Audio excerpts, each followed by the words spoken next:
Good evening, everybody, and welcome back to the Sultans of Shadilay podcast for episode 238. I am your returning host, Bezic, and I am joined today by the hero who saved you from boredom last week, Mr. Bleach Demon. Greetings and salutations. I have just received a food delivery. Hey! Yay for timing! Thank you. Yes. Oh dear. Let's say yes. Bleach saved the day. Well,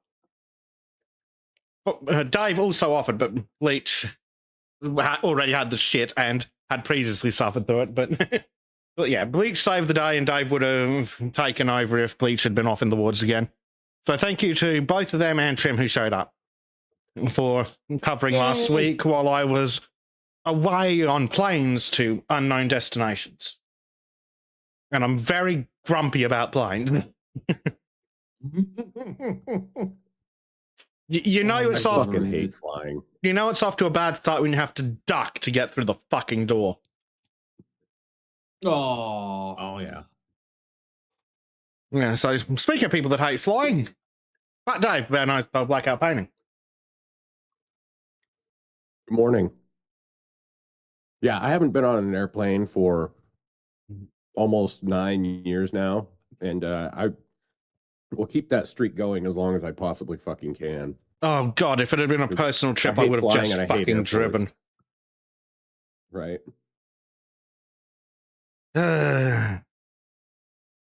Yeah. Fucking yeah, I hate airports and I hate shit planes. And I'm sure that our other returning host, Miss Trim, is also familiar with the concept of the airplane seat that is 4 to 5 inches too narrow at the shoulder. Yeah, and also I'm very, very much aware of the airplane seat in front of you, which is just 2 centimeters too close and just buries the front chair into your kneecaps. Such a beautiful experience. Well, that was the craziest thing. I had leg room, but I was not remotely comfortable because in order to keep my right shoulder from going over into the seat next to me, my left shoulder was legitimately like 4 inches into the fucking aisle. At the shoulder. That's what really pisses me off. It's at the shoulder. If my fat gut was fucking hanging over the fucking armrest and that was uncomfortable, that's my fucking fault. But I can't do shit about the width of my shoulders. Oh, that is fucking retarded. Yep. Oh, yeah. And, of course, the molestation. Fun fact. The fancy body scanners they have are such useless pieces of shit that they will present a false positive on the reflective strips on safety vet clothing. Oh, guess where they start when you're wearing pants? My personal favorite is when my bare legs, while I was wearing a pair of shorts, set off their scanners. And I'm like, yes, I have something in my skin. It's me. Yes. No, he's one of them. There are people who has grafted a fucking grenade in under their skin. No, he shoved it up his butt. Belly. Oh, that too. And it traveled down to my... I didn't know you were a Californian. Yeah. I didn't know you were a Californian. Yeah. Thank fuck it was only an hour flight. It wasn't quite an 8-hour flight, monkey. But yeah, it was miserable. Absolutely miserable for the hour that it was fucking half in the aisle. I had a mate sitting behind me several rows back, and he was sitting there snickering to himself that he could see me taking up half the fucking aisle. Being broad-shouldered, turns out it doesn't help on planes. No, not really. Not new planes, at least. Now, I'm just glad that it wasn't an Airbus or a Boeing. I mean, you should also be Well, happy that United your Airlines pilot diversity higher. didn't have an accent. Frank, oh my God. Oh, where the pilot came on, it was the male voice. I'm like, oh my, thank fuck. Yeah, I do the same thing too now. Whenever I just sit, the only thing I'm nervous for is like, okay, is it a woman speaking? Because if it is, there's a 6% chance I'm going down in the wrong way. Did you guys know that despite making 10% of all pilots, they're responsible for 50% of all the crashes? Wasn't it way more than I that? don't remember. I think it was like 70. 66. I think it was 75%, but they were only looking at like 4 crashes. It's still a hilarious number, but and it's probably accurate, but the sample size is meh. But it is interesting that out of I think it was out of 4, they looked at all the flights and they narrowed it down to the ones that blamed pilot error, and then out of those, 3/4 were women.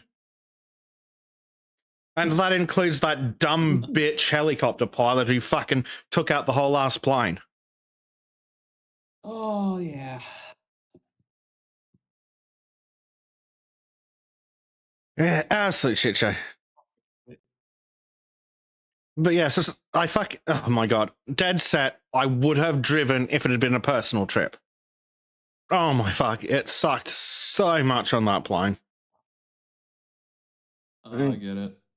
Because the drive isn't even anything unreasonable. I don't think it's necessarily even unreasonable to a fucking Euro.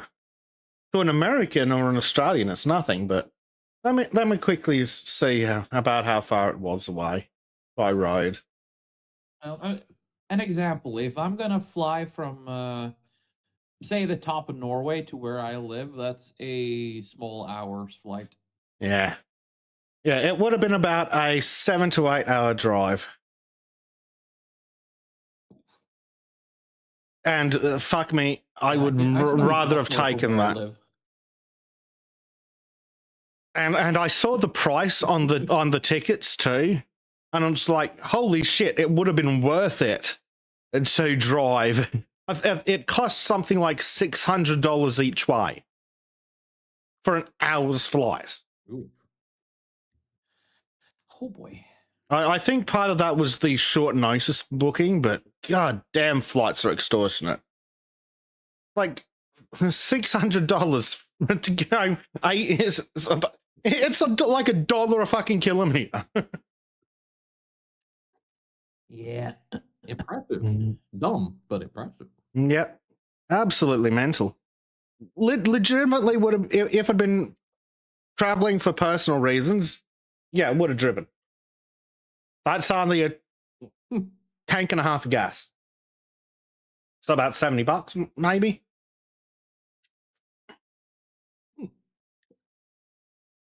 But at least I had air conditioning in the motel. Because I flew north. You don't want to fly north in Australia in summer. Unless it's so far north you end up in the other hemisphere. Upside down land, quite literally.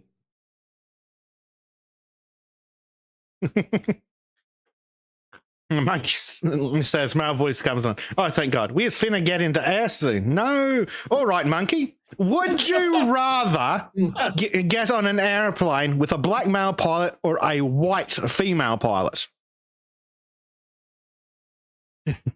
How about I'm sorry. How about get out and swim? I can't join this flight. Yep. I unfortunately seem to have broken my arm. I cannot join you. I need medical attention. Just slams his shoulder against the door of the plane.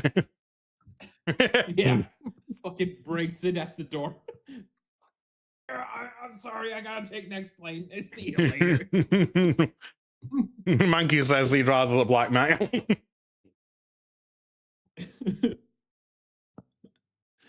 Oh man, like I saw this thing on on Twitter for the last few days that has been going around. A streamer, and if I drew that guy, if I actually drew Oh my that god, guy, the lips on that fucker. They were literally as wide as his whole fucking face. Yeah. If I drew a portrait of that guy, I would have been arrested under Norwegian law. You know that, right? Yes. And it could have been a complimentary one, too. Mm. Dude, I thought that was a filter I did too. that motherfucker had I on. spent so long looking if that was real or not, and when I found out that shit wasn't real, holy fuck! Yeah, it's fucking What I'm crazy, hearing isn't is Trim was staring into the void too long. it? And then the void staring back. No, the And void piloting didn't his stare plane. back. The void grew fucking teeth with fucking metal poking through them. Yeah. Well, Tristan arrived and says, good morning. Good morning, Tristan. And good morning to everyone else. We've seen Bay State. Good morning to him. Who else do we have today? We have... Callum has been hanging around. Oh, God. Mr. Honest Anus. Silver, Teabagging, Melox. Morning. God damn, it's all fucking women today. Yes, James here. Hello there, ladies. Hey, babe, Yeah, we got him. Okay. LGM, of course. Silver's in. Primed. I think that's everyone. Greetings, one and all. Yes. And right. So, on that note, let's get on to some shilling before we just sit here complaining about planes for 4 hours. If we did that for planes, then we'd have to do it for trains and then automobiles. And I don't feel like revisiting John Candy's death right now. And if We we're all know, doing and all that three was of the those, point. then we're going to have to talk about hot air balloons and journeys around the Earth and just be here for weeks. I see that irredeemable. Well, no, too early in. James Lindsay's new discourses is here on Rumble, Oh, lying on himself. Hmm.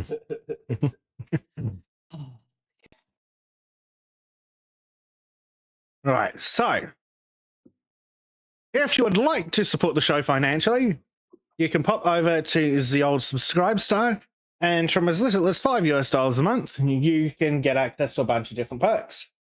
For example, starting at the $5 tier, you get your name in the credits, you get to vote in member-only polls if we run them, and then you get access to special Discord roles and channels, so you can stand out from the pause, like me. I'm the pause. Help. You also get early access to any pre-recorded Sultans content, such as the enhanced trim tiles that I really need to fucking edit more of. Then moving out to the Vizier tier for $15 a month, you get to submit written comments. They'll be read live on the show. And then you get to join us for monthly gaming / bullshit hangouts, as well as all the other rewards. And coming up to the massive $30 a month, then you also get to submit video comments that will be viewed live on the show right about now. I demonstrate, but we don't have any.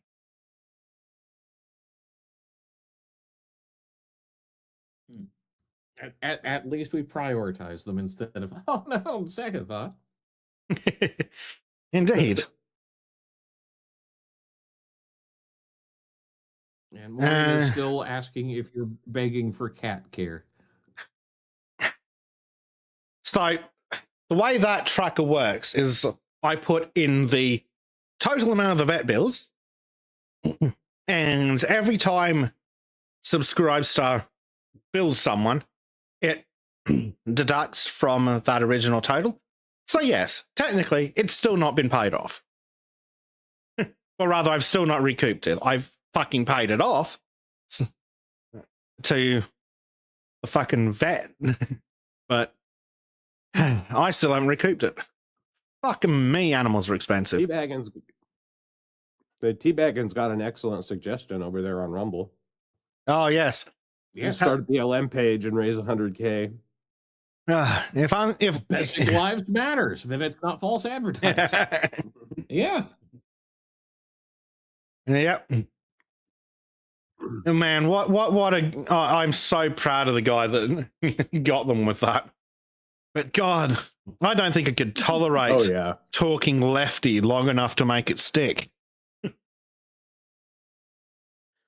I would probably. Shit, try you to wouldn't suck need off to a anymore. shotgun. You just have it AI generated. You'll get plenty of fucking suckers. Yeah, true. Ew. Let's just use anything other than grog.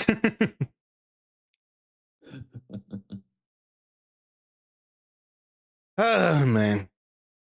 All righty. Moving on to the YouTube channels. Dave and Bleach, take it away, sirs.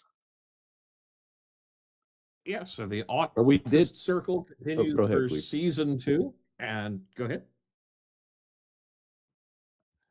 We did Raphael this last week, which went really well. Like he's an interesting. He had a short life, an interesting and short life, but his works are so like famous and well known that everybody knows them today. So, and this upcoming week we are taking another break. Week after, yeah. Go ahead. Sorry. What's that? It's the week after. This coming week is the break, and then the week after that we're coming back with a vengeance and a fury. If there's no tech issues. We've got Bruegel the Elder, Peter Bruegel the Elder, who is a Dutch Renaissance painter that, in the same vein as Bosch, just painted some insane stuff packed with detail and allegory, and it's pretty interesting. We're not gonna cover full 5 paintings because we wouldn't have enough time to do 5 of his paintings. So I think we're only gonna do 3. And I might actually even just cut that down to 1 because I found a few of them that are so dense that they could take a whole episode, much like Garden of Earthly Delights.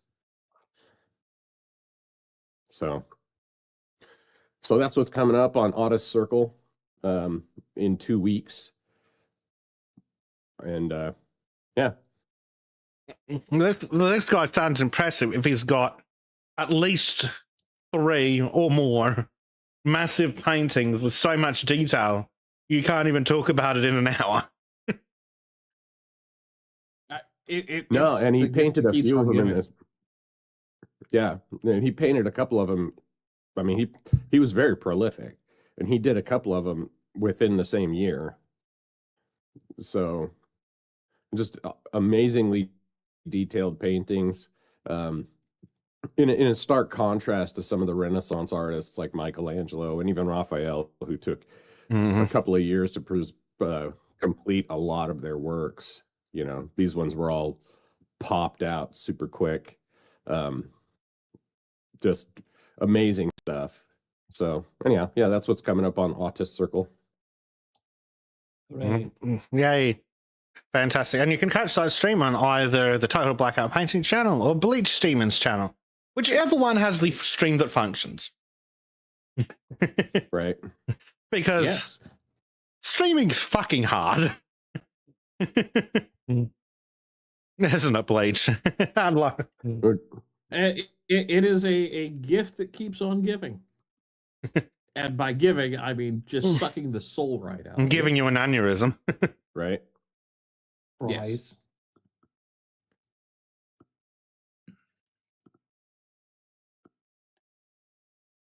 Yeah, poor Bleach had to figure out like a morning, all the weird shit that runs to try and keep the fucking stream going. I've got my stream set up ready to go, and then your stream is just different enough. That's that was fun. Yeah, and that was just running it purely to YouTube. Not even trying to dual stream the fucker. Because fucking Restream wanted like an extra $10 or something a month to allow another login. Meanwhile, over on YouTube, ad, editor, click. Okay, here you go. Bleach, thank you.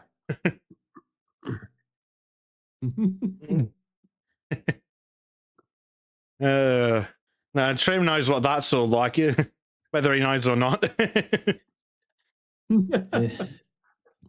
Technology is just pain. That's all I can say.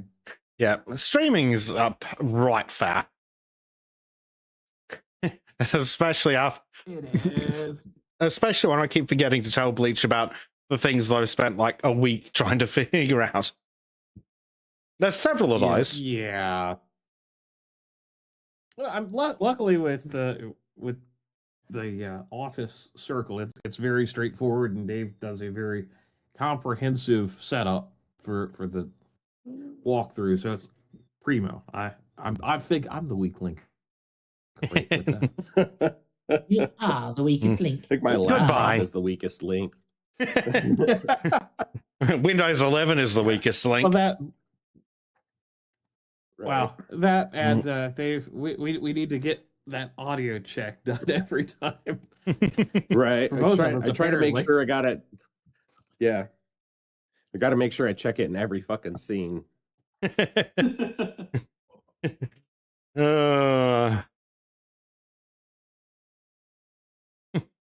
And Bleach has to be careful about his microphone Especially on the OBS. start screen. Sometimes I hear him. Yeah. Sorry, you were saying, Dave. Let's say fuck, I can't even remember. That made me think of like, oh shit, Mike on the on the intro screen. Yeah, yep. Been there, done that. Oh man, I ended up just deleting it from the scene so I didn't have to worry about it because I did that. Yeah, I have my mic set up as an outside source. Like I don't run Yeah. my mic natively through OBS because Mhm. that way it makes it easier for me to add it and remove it from scenes without OBS being gay and slipping shit in behind me. Yeah. Yeah, it Every likes to time do there's that. an OBS update. Oh man, everything fucking breaks. Yeah. And You know, IBS, I have the good. IBS still Oh, hasn't go built on. in a feature to allow you to export your fucking scripts or settings and files. It's like, oh my god. I just DM'd Bleach a fucking link to a OneDrive for us. Like, good luck. Yeah. Then it's like, wait, do I have these files? I don't know. You guys want to know how I solved this whole editing problem? You made me do it, you fucker. Yeah. You outsourced I it. threw money at Vesic and he was dumb enough to say yes. Poor enough. Desperate, I guess. Yeah, same difference. Speaking I of like to think Trim, I did speaking of Trim's videos, what's your latest video, sir? Me and Dave had a little bit of a chat about a short, ginger, happy fellow dressed in green with a tendency of going after valuables. He did not have a long nose, by the way. A redhead Jew? No, wait, what? No nose. I'm confused. Now we were talking about the leprechaun from the Leprechaun movies. Dave had watched them recently, and he showed me a few clips, and that shit was funny. Yeah. man Fucking with weed is Warwick a Davis friend kicks indeed. ass. Yeah, a friend with weed is a friend in need.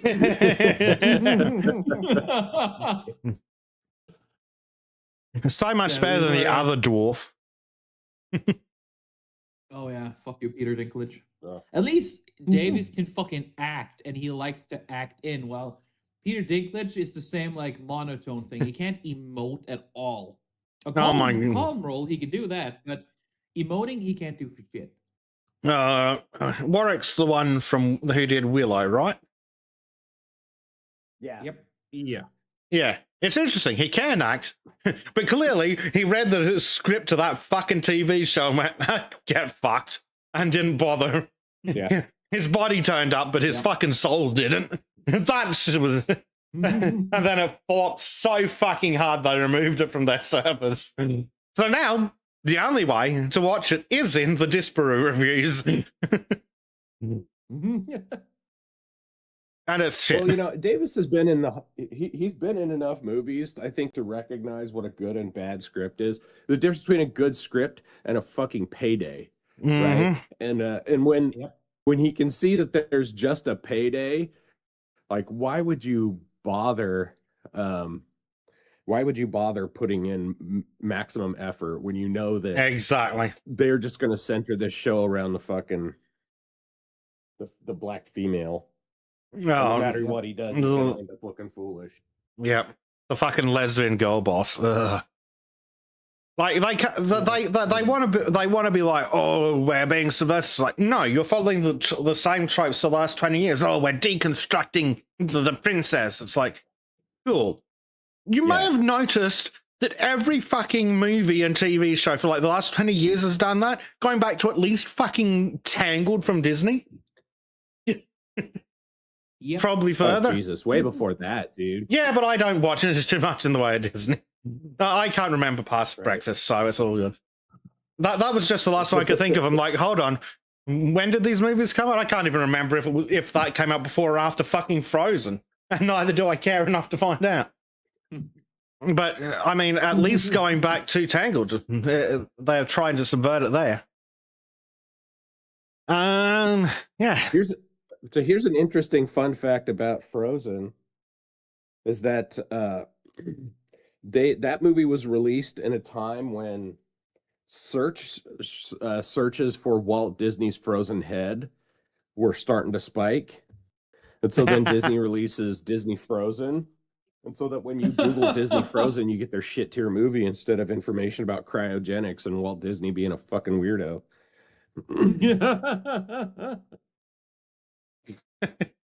How convenient. Walt had the right idea about commies, though.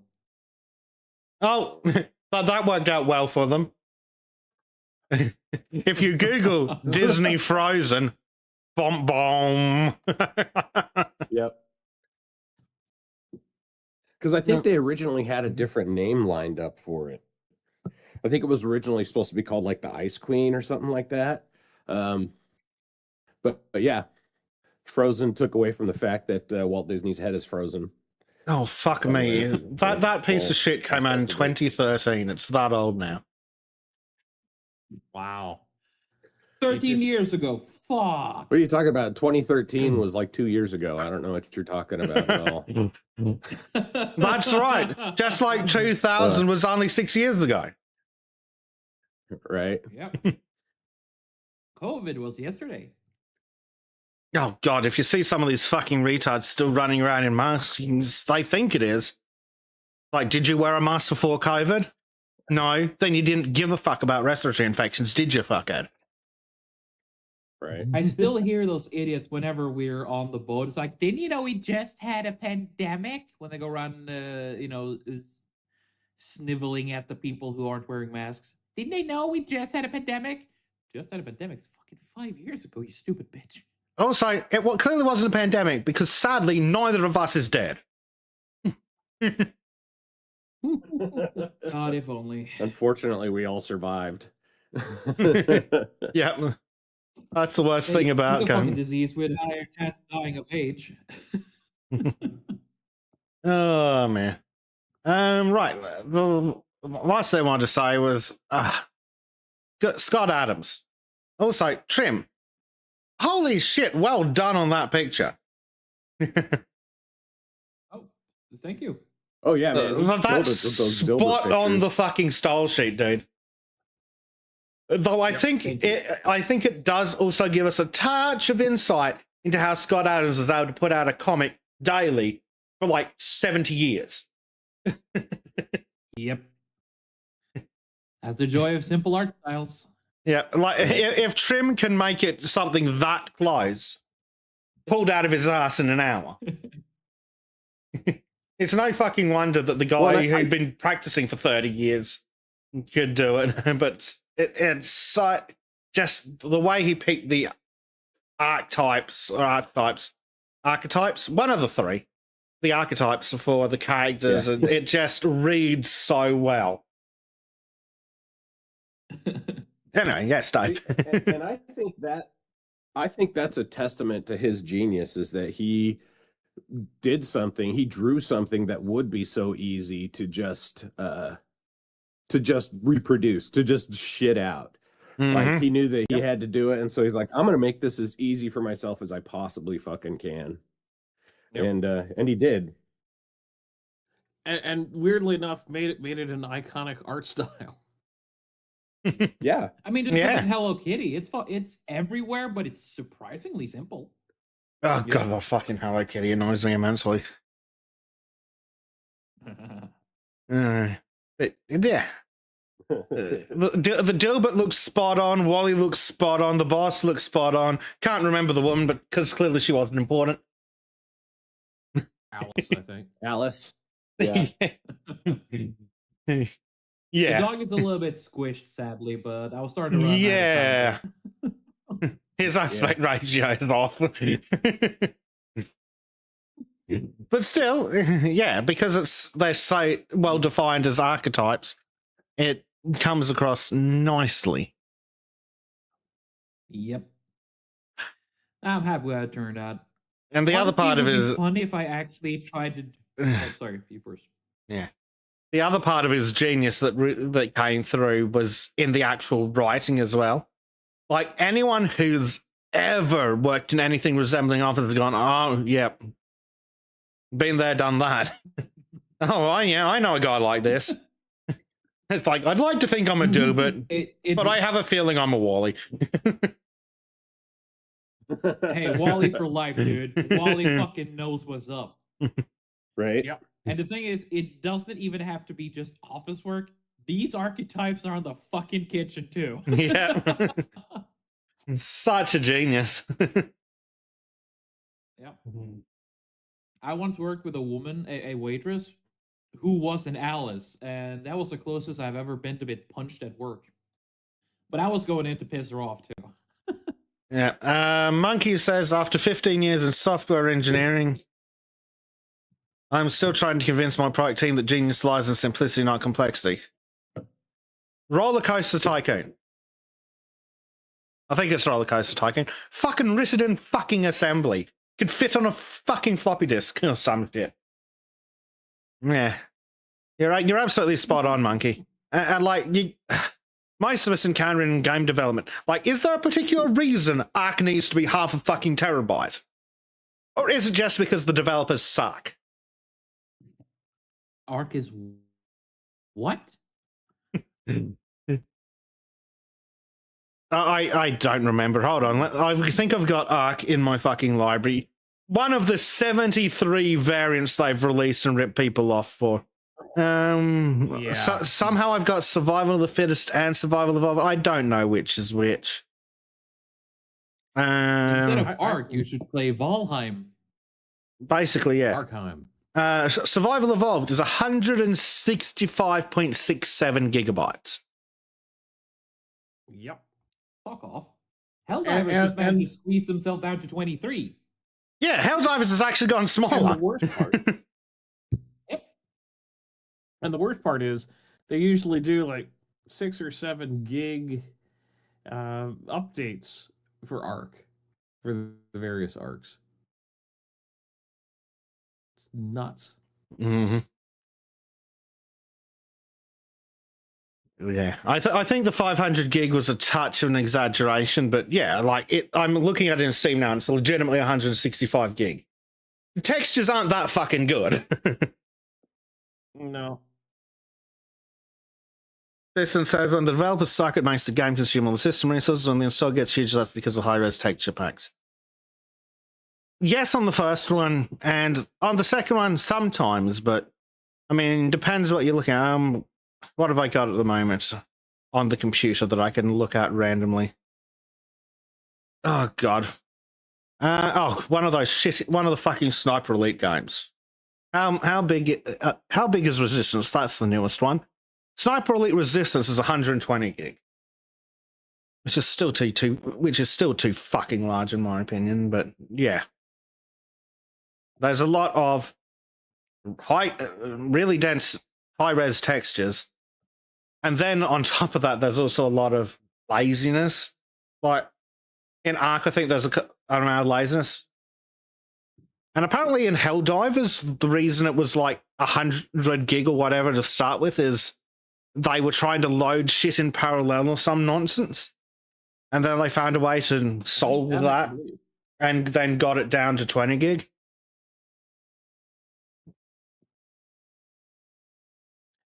Yeah, that was special. But at least I will credit credit them where credit's due. At least they were kind of like functional updates. Yeah. Yeah. Well, there's a lot of games out there that just seem way larger than they should be. In a lot of cases, yeah, it is the textures, but in some cases, I think it's also just they haven't printed enough stuff. And they're also going, oh, people will just buy hardware to fit rather than back in the day when it's like, oh, we have to fit our game onto a fucking CD. He says, remembering the fucking 4 CD packs. Right. But back in the day, they at least tried. Like, I'm old enough to remember when they I'm just old enough to remember FMV sequences on CD because, like, what the fuck do we do with all this empty space? Right. I think Valheim is the perfect example, like, because it's a super small install. I think it's like less than 5 gigs or something like that. 1.5. And that game is so fucking fun. Oh yeah. It's so fucking fun. Yeah, they also do a lot of really clever cheating. At least that's what I think they do. They do a lot of really clever cheating to make the environments look great. And the skybox looks phenomenal. Shit, probably the 0.5 is just this fucking skybox. But yeah, like when you actually sit down and look at like the character models and things, they're really low quality, but they're artistically designed. And like you can look at a lot of the old cartoony games. Cartoony games hold up better than realistic ones. Right. Hey, Conan Exiles is an example. I play that every now and then, and that fucking game is huge. It's like 150 gig install. Like, that's why I just leave it fucking installed, is because I know if I uninstall it, I'm going to be spending an hour reinstalling the fucking thing because it'll fucking re-download everything. Yep. Like, it's just easier just to leave it installed for the 1 or 2 times a year I do play that fucking game. Yeah, and it's kind of crazy just how massive textures are these days. Like, oh my God. I'm just running it on a 1080 monitor. I don't need 100 gigabytes of just textures. Please leave me alone. Right. You know, that is just a personal beef of mine. It's like, I don't need all of the graphics. I mean, they're pretty, and I appreciate that. But I want something where I feel like I've got an immersive game. Yeah. Graphics help. Armored Core 6 is really damn good. Yeah. Like graphics help, but they don't compensate for a shit game. No, they don't. Basic. Valheim is the best modern example in my view. There's so many examples of really pretty games that are fucking abysmal, like the Jurassic World Evolution franchise. Extremely pretty. Utterly shit. Or, oh God, what was the Tomb Raider game I attempted to play because I think it came in a Humble Bundle. It was Shadow of the Tomb Raider. I gave up about 5 hours in because nothing had fucking happened yet. I was so fucking bored.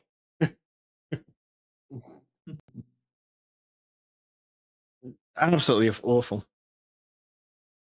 And Mikey says, best game he's ever played. Undertale looks like shit, don't care. Does Undertale look like shit, or is it just artistic? Or you just rendered in a low bit thingy? I've never played it because Undertale is an 8-bit game, but The game itself is fucking awesome. The unfortunate part is that the fan base is one that makes you want to blow your head off. That's my fan base, sadly. Yep. Though I haven't had that much issues with Armored Core. They have a tendency of the autism of just spurging about giant mechs doing giant mech things has a tendency of just drowning out any tourist in explosions and laser sounds. I fucking love it. Oh, yeah. Oh, well. Right. Let's finish off the show and then get into some actual content, shall we? So, going over to Disco's channel and mine, of course. We're still working on Dinkum. Hopefully, we'll be back Sunday night for another round. But I'm in the wrong channel. I'm pretending to be Trim at the moment, apparently. Hello. But You are me. I am you. Trim has interesting recommendations, and they get really weird when I accidentally watch a couple of videos on his account. That explains it. Oh yeah, what was I saying? Yes. So yeah, hopefully back to more Dinkums tomorrow night. Babies and time zones prevailing. Yeah.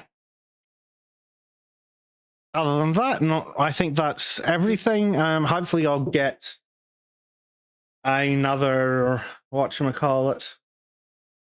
Another brain work, another trim tail edited this week. Fingers crossed. That would be helpful. And that night, though, let's get into some actual content. Let me double check. The back end is working. And over to you, Mr. Bleach Demon. Very good. Wow. Welcome to Ah! Furry Apocalypse Now. Do not redeem. I don't want the curry. The curry wants you, and the house always makes you a loser. So, yeah. So the EU and India signed a free trade agreement. You're welcome, EU. You're owning the Yanks by, well, becoming a place where Indian street food is on every corner from Berlin to Paris. And most importantly, your zoos have become brothels. Can I just inject with one thing? German I'm gonna zoos were show already after this. brothels. What India now has is the same as fucking Norway has. It's just that the Indians now get to import a lot of their crap too, so they get a better deal than us. But I'm just gonna shut up. So what? You're telling us that there's shit in the streets of Norway, specifically Oslo? I don't want to talk about it, but if you take a whiff in the general direction of Oslo, then figure out for yourself. Yeah. Hey, Trim, I've got a question. Is Norway a Scandinavian? I've got several questions. Is Norway a Scandinavian country? Yes. Is Sweden a Scandinavian country? Yes. Is Sweden in the EU? Yes. Is Sweden in the Nordic Alliance? Or whatever the fuck it is. Technically, yes. Fantastic. Does that mean you get free curry munchers for every Swede? From every Swede? Let's just say that when the curry starts arriving to the EU, they are gonna start spilling over the Swedish border like the fecal waterfall they are. Yay! Fuck the EU. Back to Bleach. I recommend fecal flood. Fecal flood. That's more consonants. But anyway, yeah, fecal flood. Let's go. So yes, Das Reich van der Lying stack of shit has a EU signs new agreement on mobility with India, facilitating the movement of students, researchers, seasonal, and highly skilled street shooters. What And highly launches skilled the workers? first EU. No. High skilled, street shitters. There is no Are those skill. the ones that shit up the walls? Yes, indeed. So, yes. Oh, little. If you know, I remember you know. this one. So yes, so kind of jumping into the first round of articles that I saw on this topic after the initial blurb out there was, this is what's in India's EU trade deal and who stands to gain. Oh look, Israel. look. Oh, it's a curry. So, India and the EU have finalized a trade deal to remove tariffs for more than 90% of goods traded between the two. EU predicts the deal will mean double exports to India by 2032. Bullshit. A deal remove tariffs for India's labor-intensive exports, Good news, which are Trim. hurting due to U.S. tariffs. Good news, Trim. You no longer have to pay tariffs on bottled cow urine. Oh, perfect. That's exactly what I wanted. More than anything. Exactly. Your senior citizens aren't going to have to pay the VAT on all those fucking Google gift cards they get to redeem for the scammers. Dave, it's Norway. You know, the VAT is enforced by law. You can't escape it. We will have to pay VAT on that. You know it. Of course. So, the free trade agreement would see India reduce tariffs on European automobile. Danny Delete Zero donated $10. Oh, we have a Ladies donation and from Danny. gentlemen, it is my great displeasure to inform you that the EU, I mean women, fuck it, same thing at this point. Good luck. Thank you, Danny. Let me just get up. Fucking Streamlabs, which sucks immensely and logs me out every fucking time. So I can actually read that back for the boys. One of these days I may attempt to come up with a way of getting that to feed directly to the panel, but that day is not today. Load, you bastard. Right, so Danny tipped us $10. Thank you, sir. And I said, ladies and gentlemen, it is my great displeasure to inform you that the EU, I mean women, fuck it, it's the same thing at this point. Good luck. No. Right, he fucking is.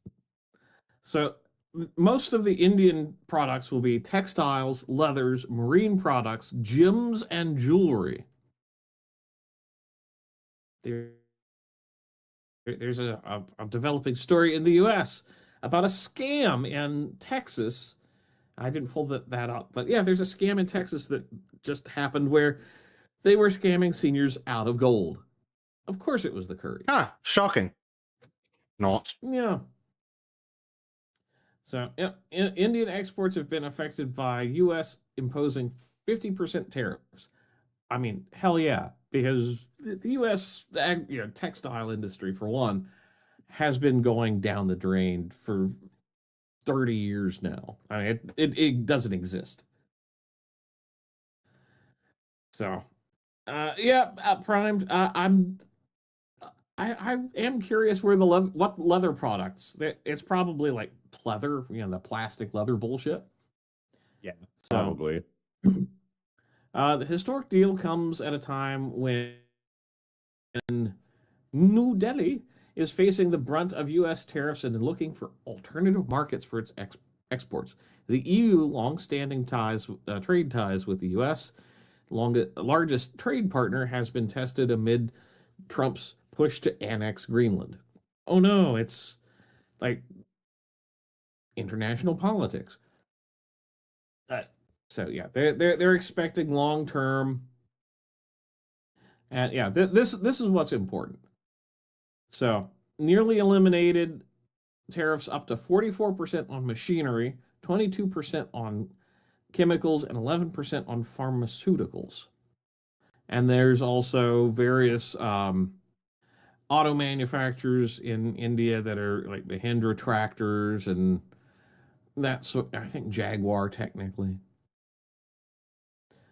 Although it's been a long time since I've given a shit about Jaguar to find Is out. Jaguar still in So- business? Have they sold a car this year? I don't know. I don't know if they're in business after that fatal ad. What were they down to last we So, heard? well, 10 cars a month? Something ridiculous. So, Wall Street Journal, thanks to Archive, couldn't actually save this, but the EU-India trade deal is boring, and that's a good thing. Would you like to know who said that? This dude from New Delhi, who's identified as an American writer and journalist based in D.C. Yeah, no, he's not an American. Interesting. Tell me more about the other half of his lineage. Interesting nose Born he's in got New there. I don't think there's another half. Yeah. I think it's just the same half. But yes. So, Sanadad Domi, India, Pakistani, South Asian political economy, South Asian business, South Asian security, radical Islam, and South and East Asia. So, yeah, apparently he's that guy. Lovely. So, yes. So, moving on to The Diplomat. Why EU-India trade deal could be bad news for Bangladesh, because, of course, they only care about their local countries.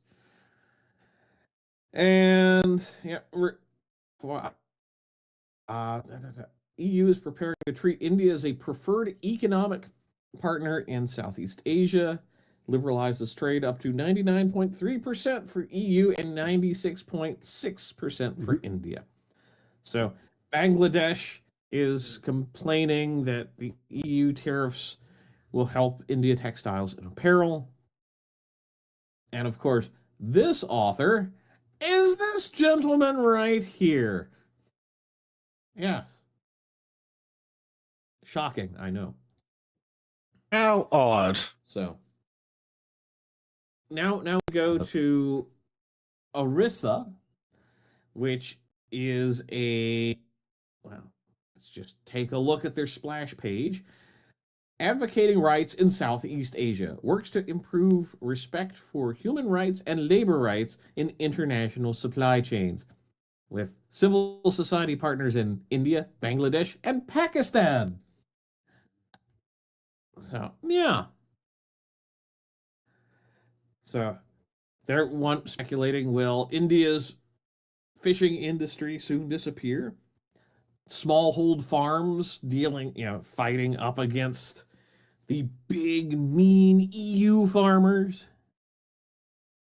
So, yeah, I just got to hit the bullet points. India and the EU are unequal partners because of basically agricultural with gross domestic products being imbalanced. Agriculture and food security for India is under pressure. Oh no, they're going to starve again. Well, look how that happened after 47. More winners and losers in the industry. Go ahead. I just want to. So does she want India to the EU and India to be equal? We'll Because get that's into terrifying. We'll Okay, get keep going. into That is that so fucking because that's in the actual documents that we'll cover in a bit. So yeah, it's basically EU is hungry for raw materials. See, this is what I picked up on. That this is really about resource extraction for rare earth minerals for the EU. They're gonna throw food at them, basically becoming more of a economic zone with India. So yeah, I kind of saw that and was like, oh, this is interesting. So, Atlantic Council, again, just kind of a brief zip through. So, why is it happening now? Part of the EU Commission's diversification strategy. With direct response to increasing pressures from the United States and China on global trade. Turmoil caused by the Trump administration's tariff policies and China's unfair trade practices have sharpened minds, increased flexibility, blah, blah, blah. So, what it comes down to is the United States and China are stepping up their trade war. The United States basically saying, now, fuck the old way of playing, has really gone, sparked the EU, which has delusions of grandeur to the point where they're going to go and sign any possible bad deals that they can. And that's really what it comes down to. And Tristan is saying every trade relationship is necessarily unequal. No comparative advantage between equal trade partners. Advantage lies with one country has greater domestic productivity capacity. Yes and no. It becomes what you can process, just strictly economically speaking. So, yeah, this deal has been in negotiations for 20 years. So they're saying that it's Trump pushing this. This is really the Euro pores screeching about America and wanting to say, oh no, we're gonna fuck over the Yanks so our zoos can become brothels. I'm not going to leave that meme because it's going to fucking happen. So, yeah, it's The way the monkeys won't be the only thing throwing poop at the zoos. At the end, you're gonna wish it's only the monkeys throwing shit at the zoo. Right? Yep. So, just heading over to Twitter to give us a brief commentary, and then we'll get into a little bit of the actual documents, because it's an interesting balance if you read through them. So estimates on eliminates sorry, too early, not enough coffee. Eliminates tariffs on 90% of goods between EU and China, set to double EU goods exported to India by 2032. That's interesting. Tariffs on cars to India cut from 110 to 10. So India's been protective. Now it's going out the window. Tariffs on wine. Oh, yes, of course. It has to be about fucking wine. That was the bullshit we heard earlier. So cut from 150 to 20 to 30. Tariffs on jewelry and textiles from India to the EU, 0% tariff.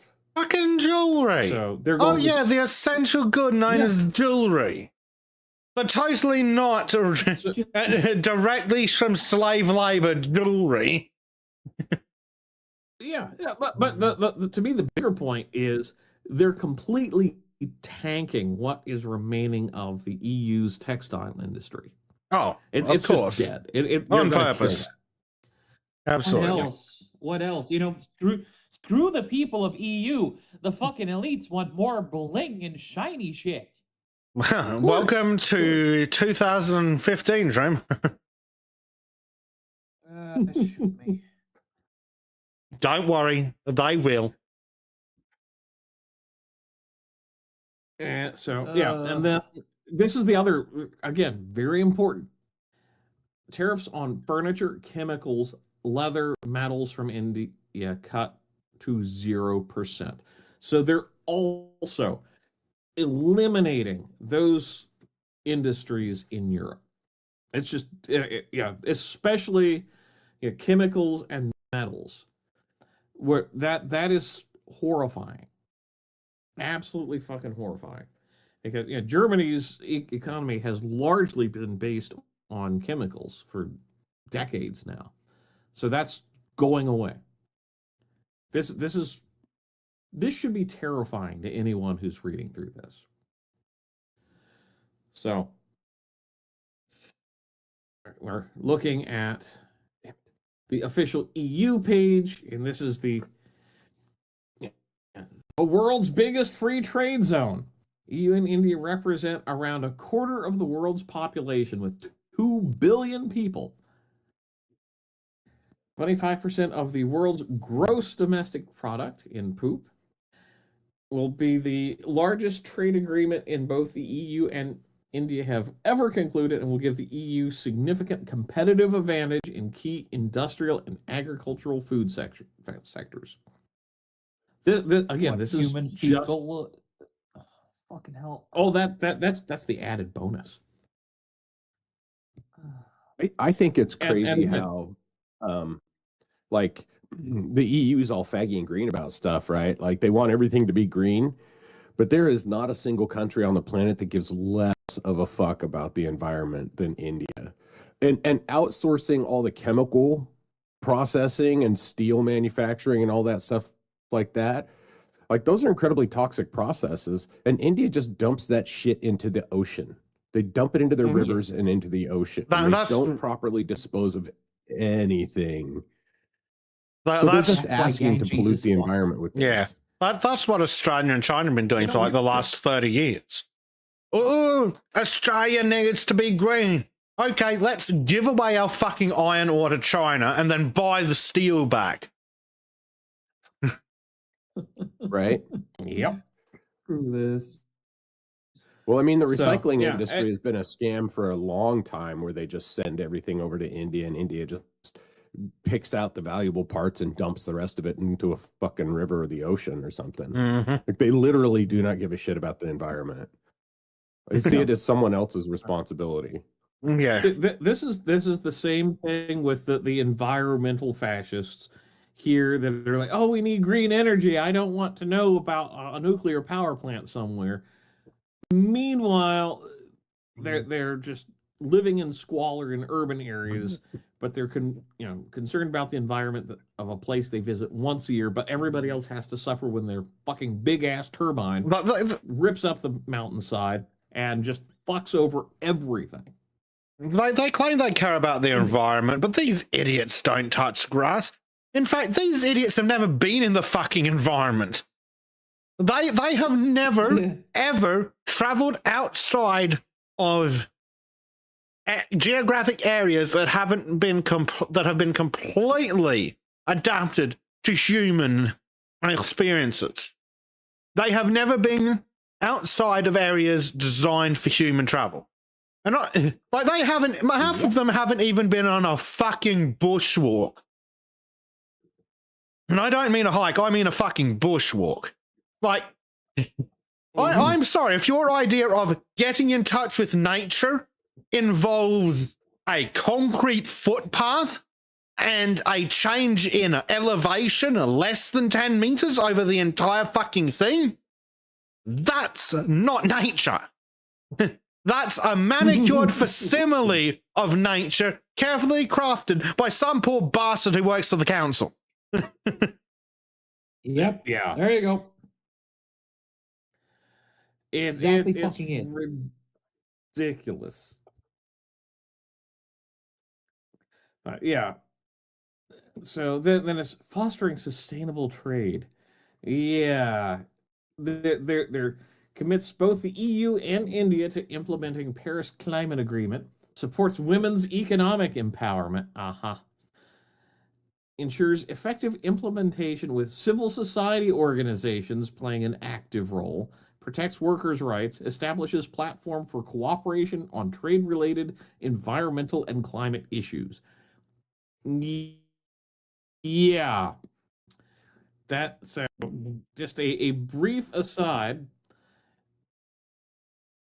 In India has a target of reducing its emissions by 45% by 2030 from 2005 levels, achieving net zero by 2070. Which, yeah, that's not. Oh yeah, gonna happen. what year do And they then- reckon India's going to achieve net zero again? About what? 60? 2070. Yeah.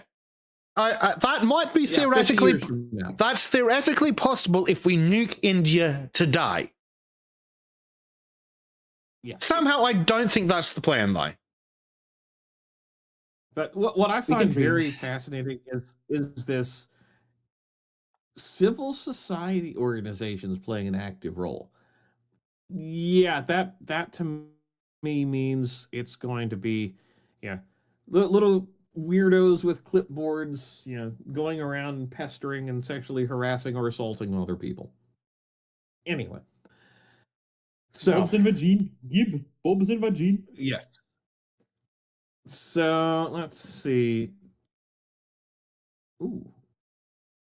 So I thought I pulled up the right thing, but I did not. But yeah, anti-fraud. But yeah, there's documents on it. I'm not gonna dive in because it's a lot of shit. So Like India. yes, yes indeed. So we will go and look at the fact sheet. Facts. I love the unlocking opportunities, empowering India. Why would we ever want to do that?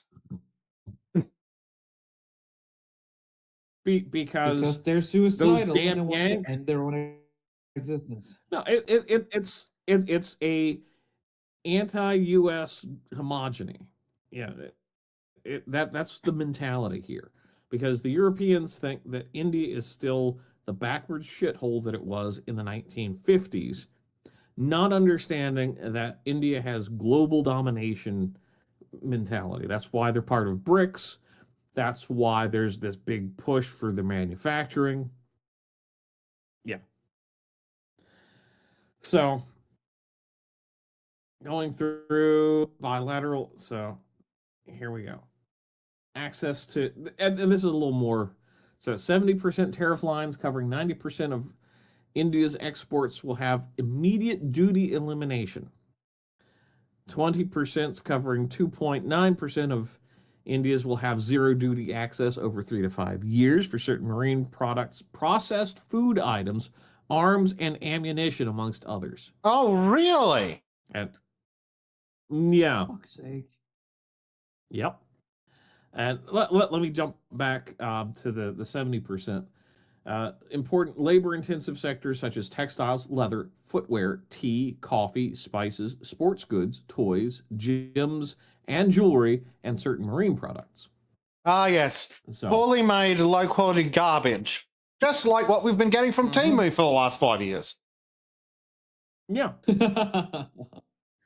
So 6.1 covering 6% of India's exports will have preferential access by way of a tariff reduction on poultry product, preserved vegetables, bakery products, and TRQs for cars, steels, certain shrimp and prawn products, amongst others. Oh, yes. I definitely want seafood from the highly hygienic Indian seafood market. And preserved vegetables. Yummy. So at least it's not the So- bugs yet. Yes. Danny wants to know what will be the So- Indian name for Temu. Pumu. Poo to. Poo to your door. There you go. Yes. No more poo to the loo, Yes, poo indeed. to your door. Poo on We you. will poo on your door. It will be wonderful, don't you see? Ringa, dinga, dinga, dinga. Yep, and then bill us for the fucking privilege. Oh yeah. We now have good fertilizer. I will bring my family and we shall poo all over your lawn. So yes, so preferential market access for agricultural products like tea, coffee, spices, grapes, gherkins, cucumbers, dried onion, fresh vegetables, and fruits, as well as processed food, will make them more competitive in the EU. This market strengthens farmers, realized incomes, reinforced rural livelihoods, so squalor, and You mean the elevated global people- competitiveness for Rural livelihoods. You mean the people who are literally living on dirt? in squalor. Yes. Remember the roofless house that we saw. Yes. Yes. Again, these fucking midwits, these metropolitan fuckheads, they don't realize that something like 40% of India lives how they pictured the starving Africans living. Yes. Yep. So, and then, yeah, this is the trade agreement positions Indian agriculture to capture higher value in European markets. That is, yeah, awful. And how does this help Ukraine? Awful. Oh, we'll get to that. Oh, shit. Yeah. Oh, it's gonna be fantastic. Oh, you're gonna love it. You're gonna be knee deep in it. Oh, that, yes. Please. Yeah. So services being dominant and faster growing part of both economies will trade for more in future. Certainty of markets, non-discriminatory treatment focused on digitally delivered services and ease of mobility, expected to provide a services boost in service exports.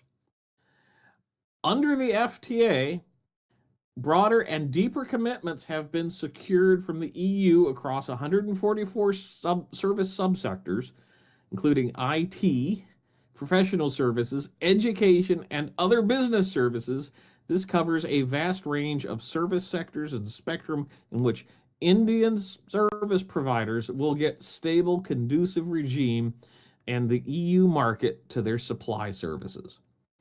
India's competitive high-tech services are expected to drive India's exports while benefiting EU businesses and consumers.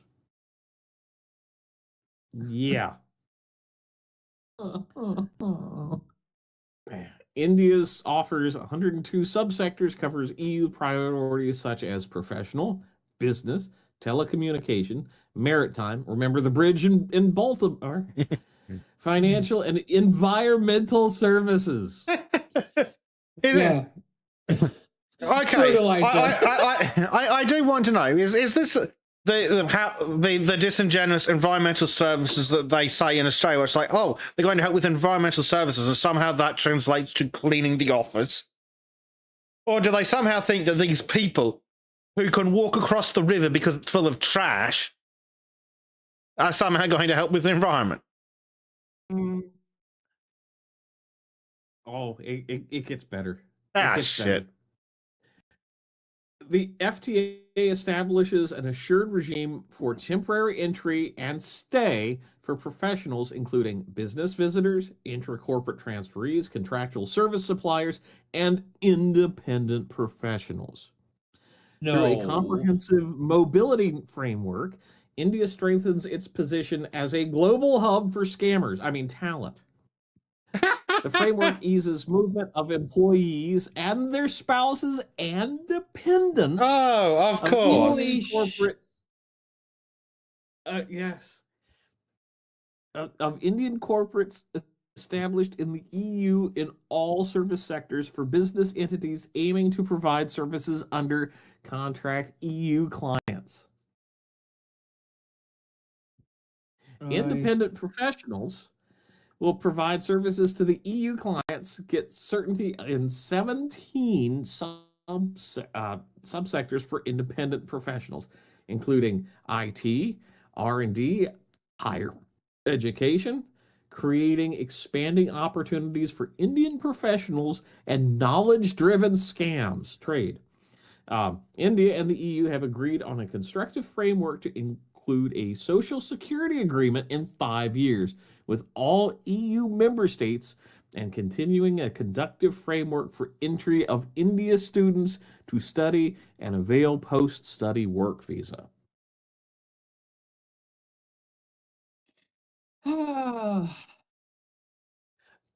It gets better. I want to say things. No, please. Bleach, It I'm gets already better. this close to saying a slur here.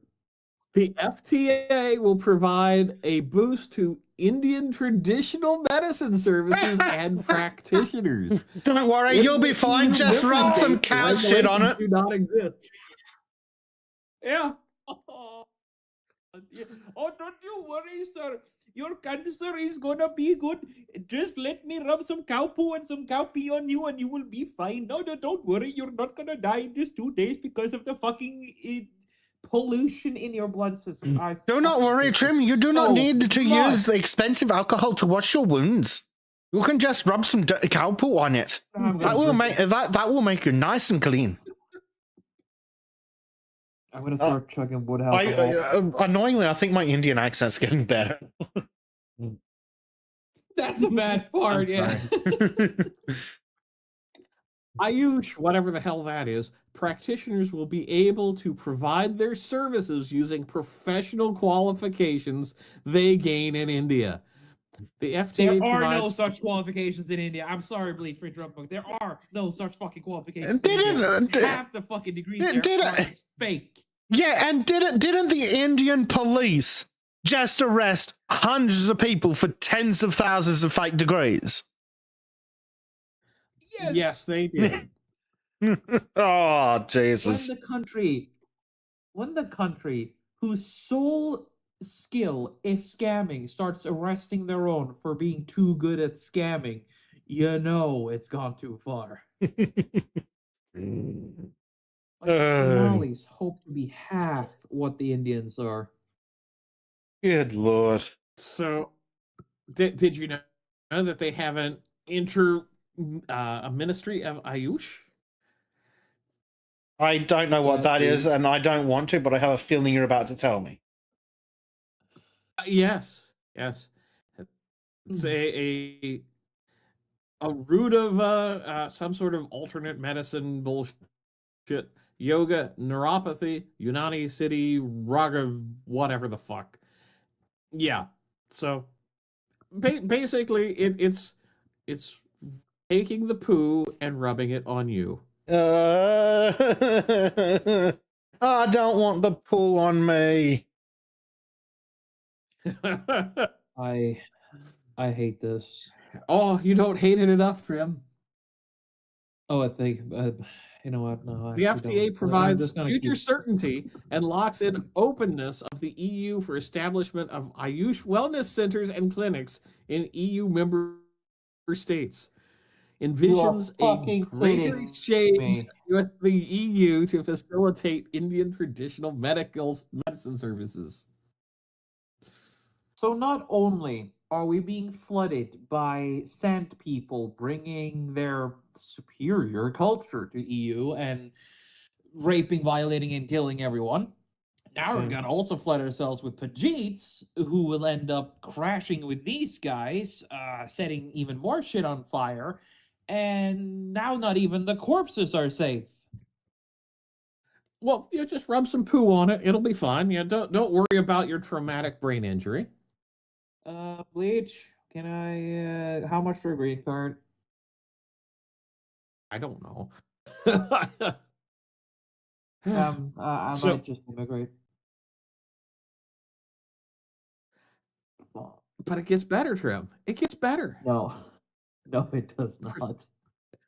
The FTA reinforces intellectual property protections provided under the TRIPS relating to copyright, trademarks, designs, trade secret, plant varieties, enforcement of IPRs, firm's Doha Declaration, and recognizes the importance of digital libraries.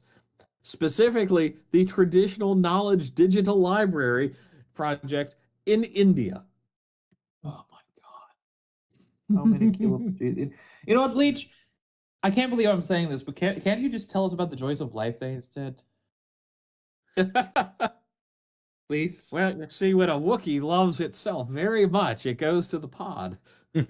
I'm much more interested in this than knowing the doomed future of EU, of all of Europe. My God, this is terrible. But the EU gets, let's see. So yes, gains under the India FTA. So there's more of the agricultural markets. It'll strengthen rural income, women participation, and India's position as a premium trusted supplier to Europe. Yeah. Oh my god. It will get preferential market access for engineering goods. Let's see. So, yep. More tariff elimination, so more jobs. India's leather and footwear exports to Europe. India's world acclaimed craftsmanship. Like what, poo sculptures? I guess for leather and footwear. Yeah. Effigies to burn their wives? Like, what are we talking about here? India's blue economy. I don't really want to know. You know what? When I listened to the audiobook of Camp of the Saints, I didn't think I would have to live through it. You're not paying attention? First mistake. I was just Too hopeful. in denial, I guess. Trim's too innocent. Too innocent for this world. Yeah. So that's the basic is they go and talk about more shit in depth. Haha. So yeah, so it's like looking at it, it's like Modi, of course, is signing the free trade agreement between India and the EU is a significant milestone in our relation. I want to thank all European leaders in recent years for their constructive spirit and dedication, which has made this possible. The agreement will deepen economic ties and opportunities for our people. Yeah. I would like to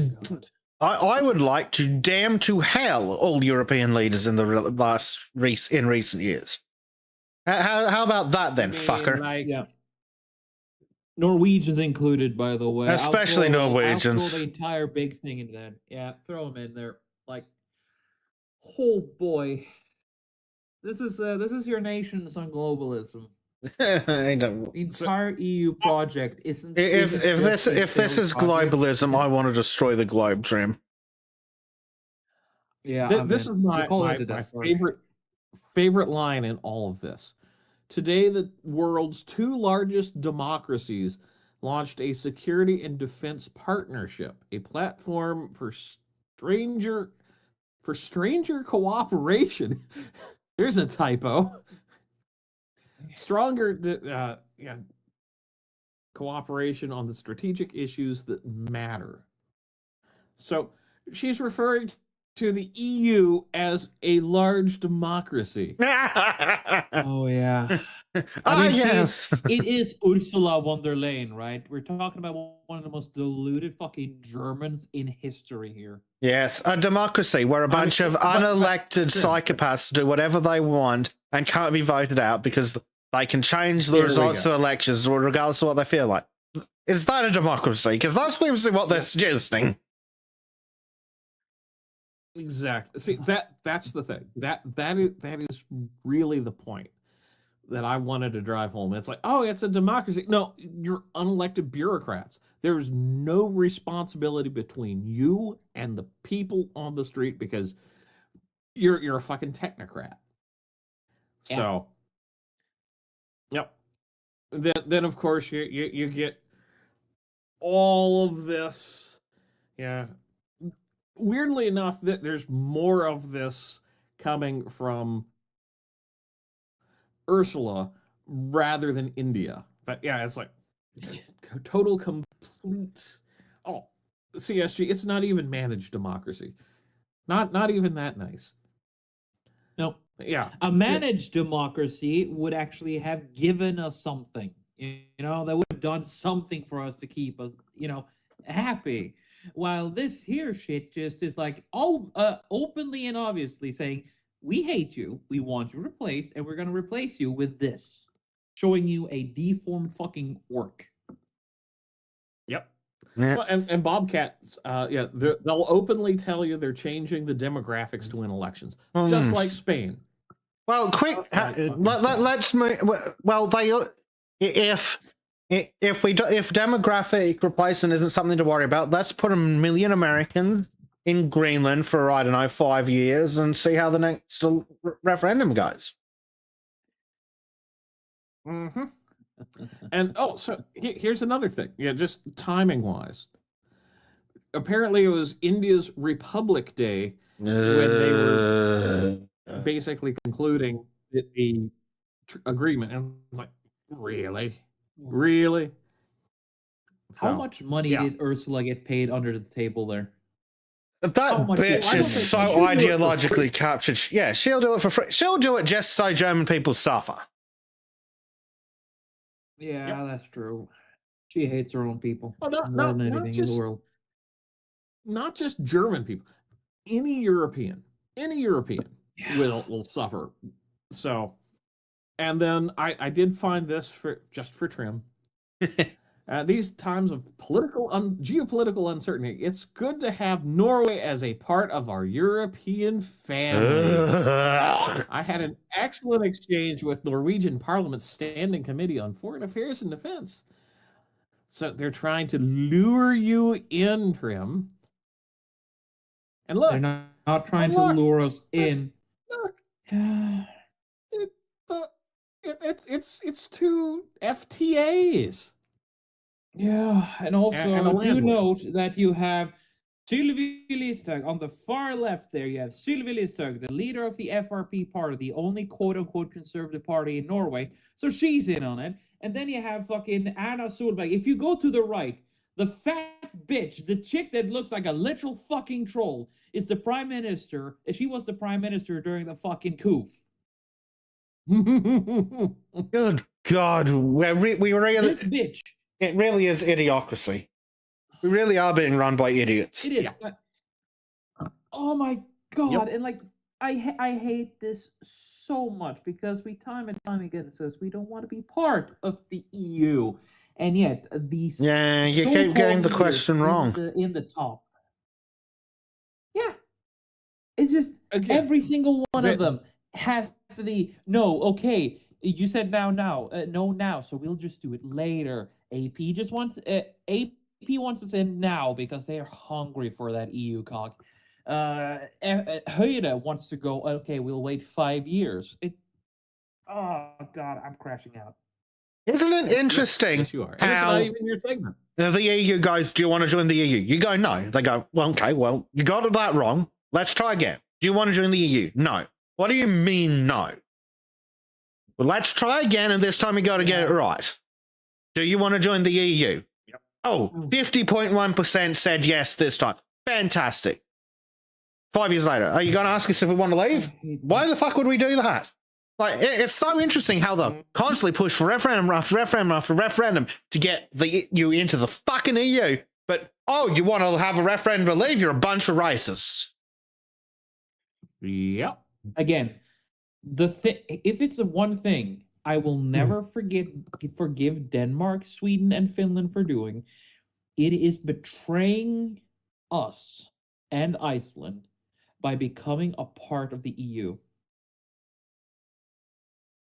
Because of those fucking assholes, we are now we have to be serfs under EU with politicians who are a bunch of globalist hacks who are so hungry for being part of that bureaucracy because they know as soon as they become part of that, they don't have to do shit and they are gonna get a payday without fucking.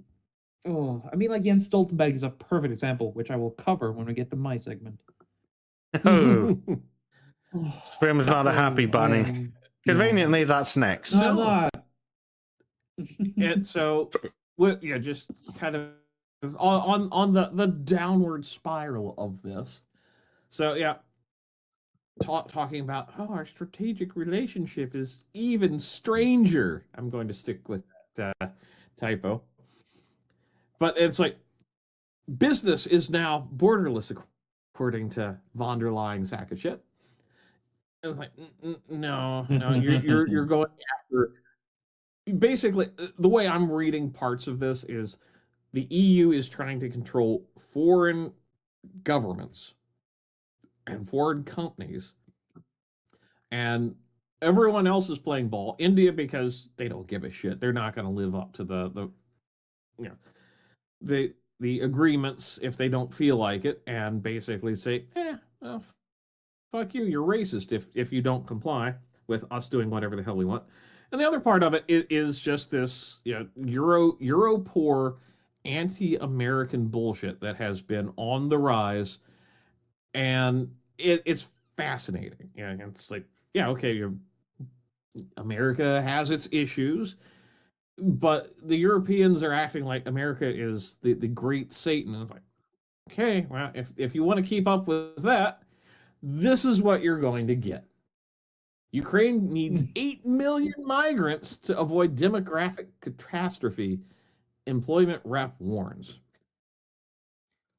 So, yeah, from Bangladesh, Nepal, India, North Africa, Central Asia, it's like, yes, bring them all in, because they're just economic units. There's no culture attached. Magic soil will make them Ukrainian.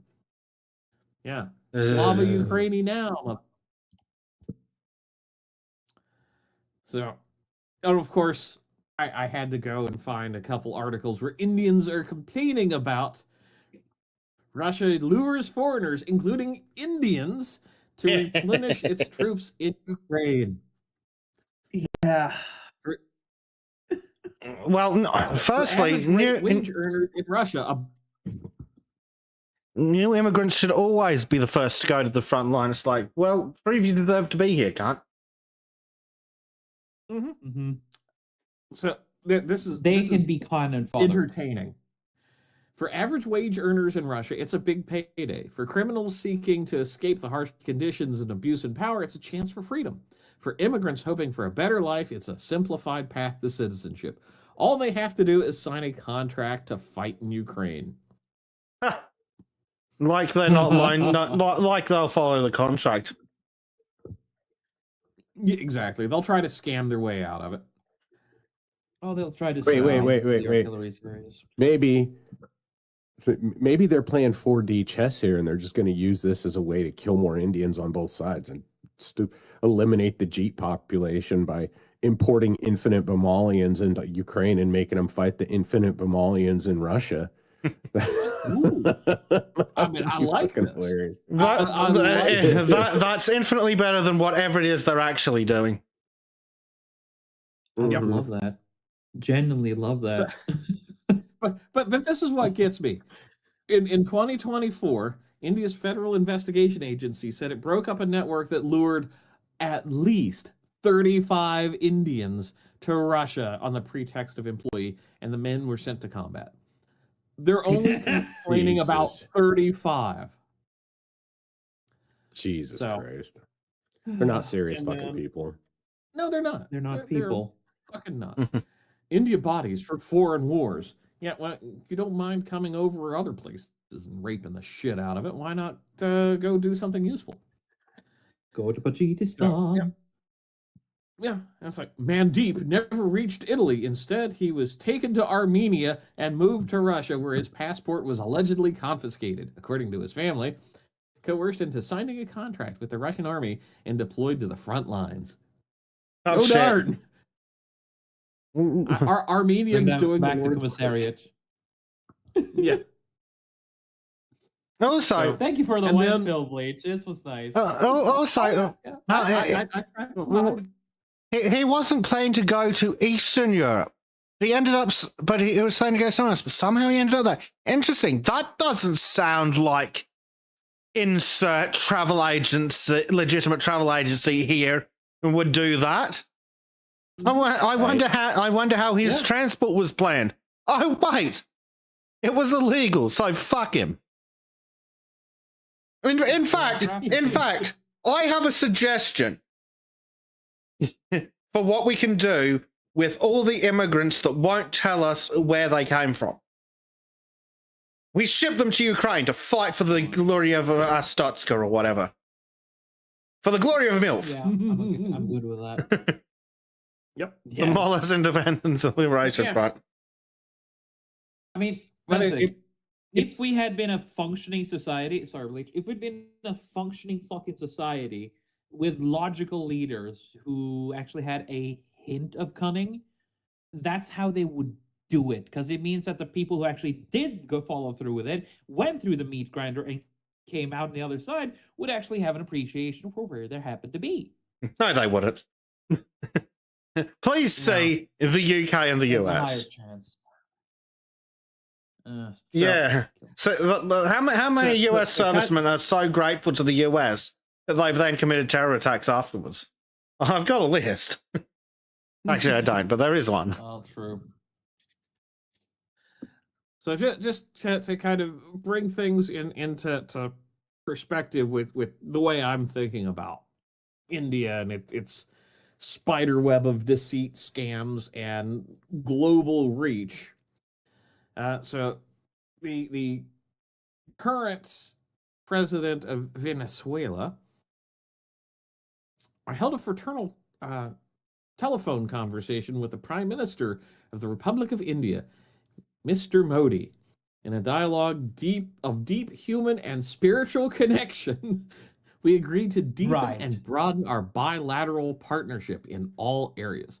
So India's getting cheap fuel now. That's the way I'm reading this.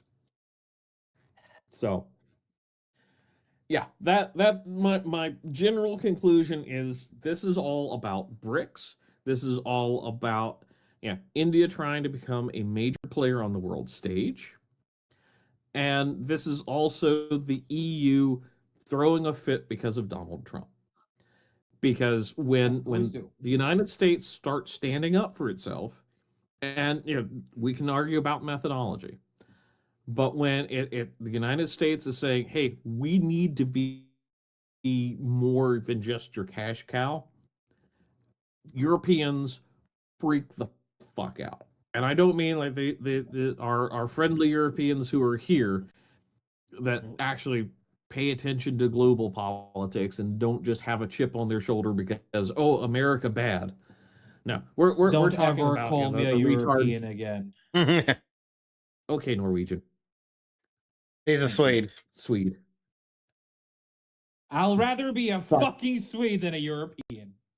Congratulations. But again, you're a Muslim. Point is that overall, what is happening here is retards like AA are getting hard over the fact that they think that they can fuck over America because they've got a chip on their shoulder, where the reality is what's going on is going to harm them in the long run. There is you can disagree with American policy and tactics, but don't forget who is most like your own culture. And when you want to go to somebody who doesn't give a shit about all the things that you claim to care about, people, the environment, all that, when all you do is choose, well, they're against the same people I'm against, maybe you're the problem. Yes, the enemy of my enemy is not my friend. He is at best really useful cannon fodder. Yep. And that, and just just so everyone knows, Spain granted legal status to 500,000 undocumented illegal immigrants, mostly for elections. God. And some idiot is like, oh, hey, don't be anti-immigrant. And it's like, fuck you. No. But yes, so that is the current state of the curry-pocalypse. And it's rather concerning. It really should concern everyone to see this level of fuck you, because free trade agreements always hurt currently industrialized powers. Mm-hmm. Yeah. We're being They're always sold done at the expense of the. Go ahead. We're being sold up a river full of shit without a fucking paddle. And what are they getting in fucking return? The thing that offends me the fucking most about how fucking corrupt and useless our politicians are is they're selling us out for next to fucking nothing. Like Yeah. Christ, Yeah. if they were at least living it up in a fucking gold-plated mansion on fucking Barbados, it would be less fucking offensive. But no, we're being sold out for fucking nothing. Like, what? Are they really getting that much extra fucking money for importing infinite fucking mammalians? Is it really that much fucking worth it to them? On top of the fucking ungodly amounts of money that they're already extracting from the taxpayer, legitimately.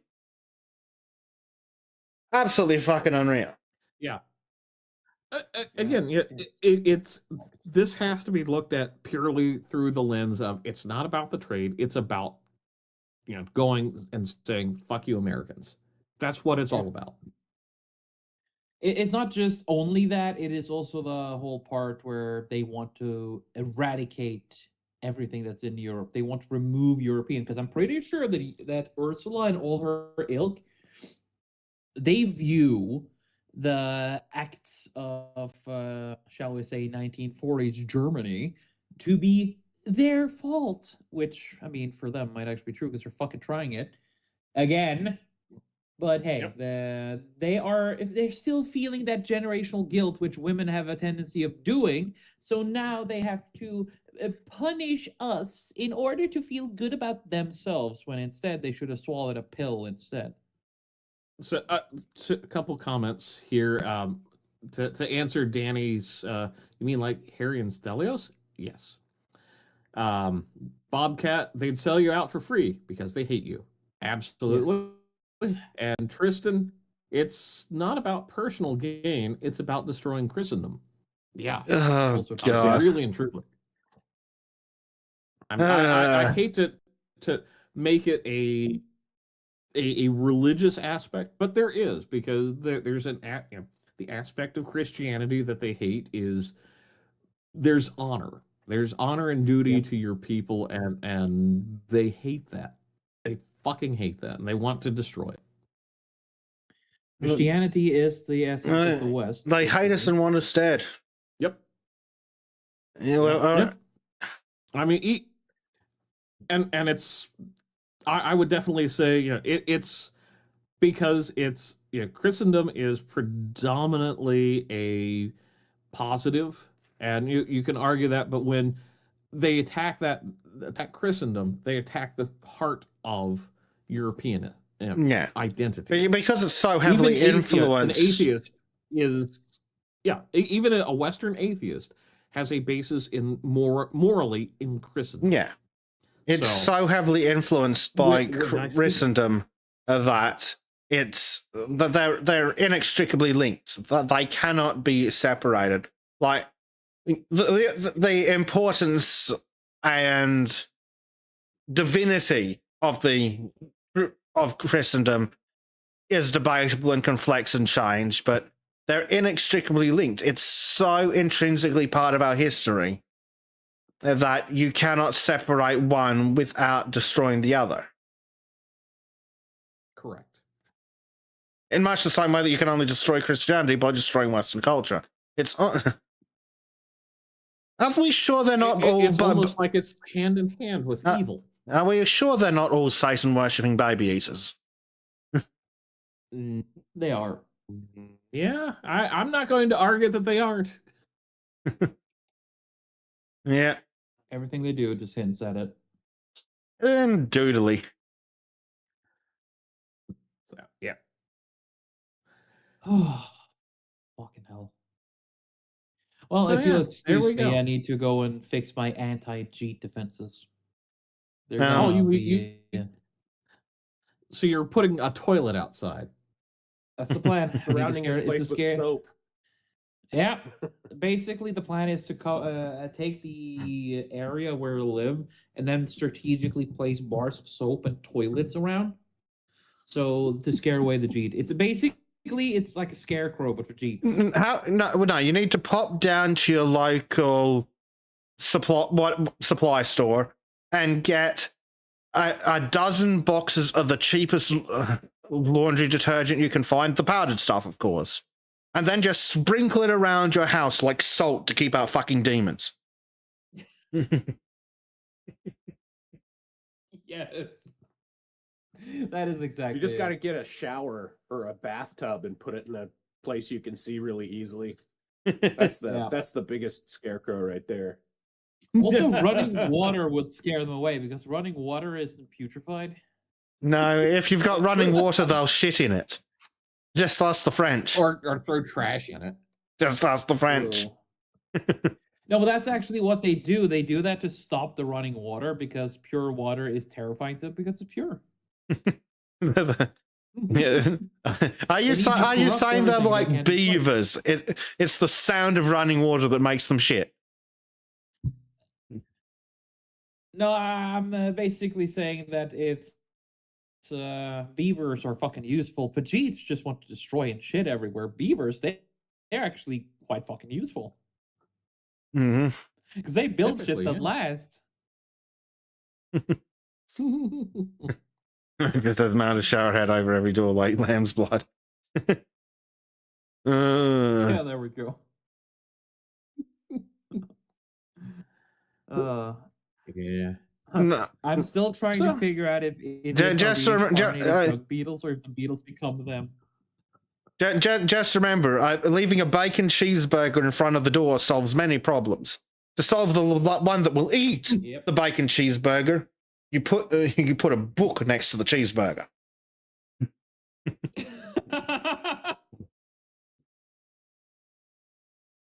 And to If you do that, and the one who comes to take the book and the cheeseburger, that's just a guy you want to talk to anyway, because he's got obviously good taste in food, and if it's a good book, well, you got something to talk over.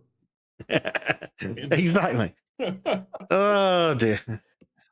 Alrighty. Did you have anything else, Bleach? That was the conclusion. Yay! I, for one, don't look forward to our infinite poop apocalypse. Oh, just imagine a giant tidal wave of feces. I imagine do that that. every time my I'm prime choosing not minister to. starts talking. Yeah, I have the same thing whenever I see the current and the two previous prime ministers open their mouths. Incidentally, exactly what's going to happen now, by the way. Yes. On that lovely note, Trim, why don't you tell us what your dipshit politicians have been up to? Well, you see, both Jonas Gahr Støre, our current prime minister, and Jens Stoltenberg, former prime minister, former general secretary of NATO, and current financial minister, mind you, have had a little bit of a dizzy because one of their main election promises was that, hey, we're not going to increase the tax at you guys. We're totally not going to increase the tax. Bleach remembers been promises like that, doesn't he? What did those guys, Bleach? Weird. What was it, 24 hours? Yes, typically. So, before we start, I just want to make sure. Can you guys see my browser here? Yes. You see the hurdy-gurdy? Good. All right. Yeah. So, it's we're third into the year after the election, right? And I'm going to translate from hurdy-gurdy to Norwegian to the best of my ability, so bear with me. When are you translating it to English? I will translate to English by speaking. I haven't found how to translate to English. You said you're going to translate from hurdy-gurdy to Norwegian. God damn it. I blame Bleach. He's been setting me off here. I've kind of like been trying to read up. Meanwhile, That's all Bleach has right. been fucking blackpilling the fuck out of me. I just thought it was funny, so I decided to pick on you. Please carry on, Jim. I do this. I brain fart like this too often. I can't help it. Sorry. All right. Now we are a third into the first year of another red-green fucking AP dictatorials. So now, what does our financial minister say here? Stoltenberg did not mean to increase the wealth tax on housing. The fuck did he mean to do that? I assume you're going to get there. But the fuck do you mean? I am. So, The financial, the short version, because there's a few things I'm going to rant through, and I don't want to take too much time. The short version: the finance minister Jens Stoltenberg explains the background for the so-called tax bomb, quote unquote, that has given several hundred thousand of Norwegians higher wealth tax on housing. Because last time we talked about how he takes the increases the value of a housing and removes half of it. So you are now being taxed by the age, the size, and its placement, completely ignoring the factors of sunlight, neighbors, and a third factor which I can't bring up, but it's the other one of the 6 things you always think about when buying a new home. But it's not a gay retarded country. Exactly. Like we still think, half of us here still think that somewhat a functioning first world country, but the AP, the Labour Party is gonna fix that real fucking quick. Now, And the communists will fix that. Sure. Sorry, I'm just being a dick at this point. My apologies, Jim. Carry on. It's okay. It's okay. It's just so stupid. I can't help but mock it. Please do make fun of these fuckers. They don't deserve seriousness. Well, I will try and let you finish though, so we can actually get somewhere. Thank you. Hey, I'm no better at interrupting. New model calculates that the state. Okay, I just need to read double to make sure. Okay, so the new state model the new model calculates that it will give the state $500 million kroner more than expected. Something Stoltenberg promises he will look closely into. Stoltenberg means the old system was unfair, especially for the people with expensive housing, and promised that the total tax wasn't gonna increase. And also, he says he has ambitions to become a foreign minister instead of economics. And at this point, I'm kind of into it because I'm kind of into that idea because throw him the fuck out of finance because he's fucked this up within a few months. So yeah, it's just this is more blurb about it essentially. It's fucking ridiculous. Speaking of fucking ridiculous, if I may, Trim, unless you need to finish a thought before I go on. Go on. Can you scroll up to that box at the top of the page? There you go. Who are E24 and are you forced to pay for them? E24 are one of our main economic newspapers, but no, I don't have to pay for this article. As you can notice, this article has a tendency of being a lot more apologetic. Yeah, but I mean, do you get involuntarily robbed to pay for them like the BBC? Does it come out? Do they get fined out your taxes? Okay, that's a good start. But I would like to know if you could scroll down to that the bottom of that box again. Too far, sorry, sir. That was box at the top that you were reading from. What's that in italics?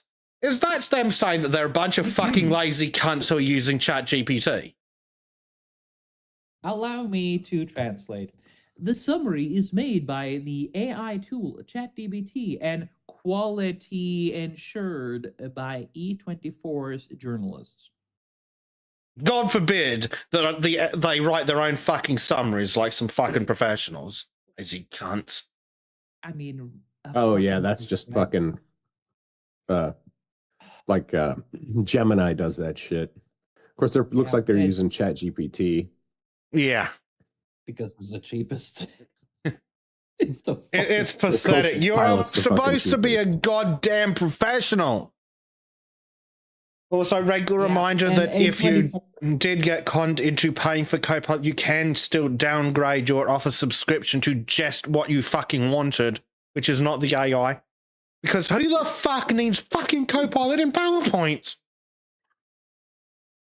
Irrelevant rant over. Absolutely retarded. Yeah. Oh, but yeah, E24 is it is actually covered by the Norwegian taxes. So yes, my money goes to this shit, which is one of the reasons why it's open like this.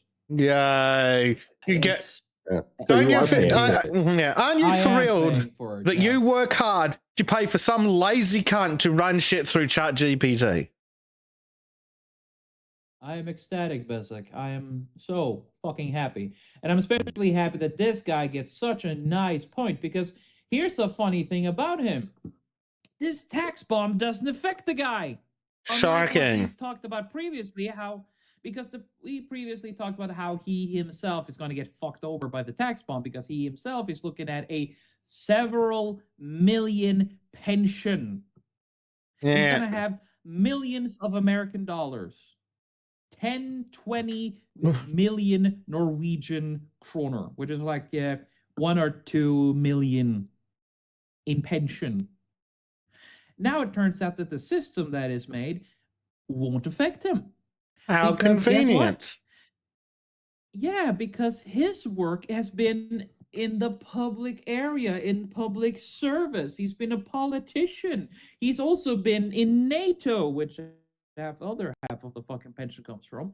So that is stuff that is not included in the tax removal. Oh, it's magically Because he gets exempt, paid. is it? Exactly. While everyone else who gets a pension, there is tax taken from that. And now added to that, when you have a housing, you have to pay extra tax for that. So regular people gets, now this is a personal favorite, Nettavisen, Norwegian Debatt.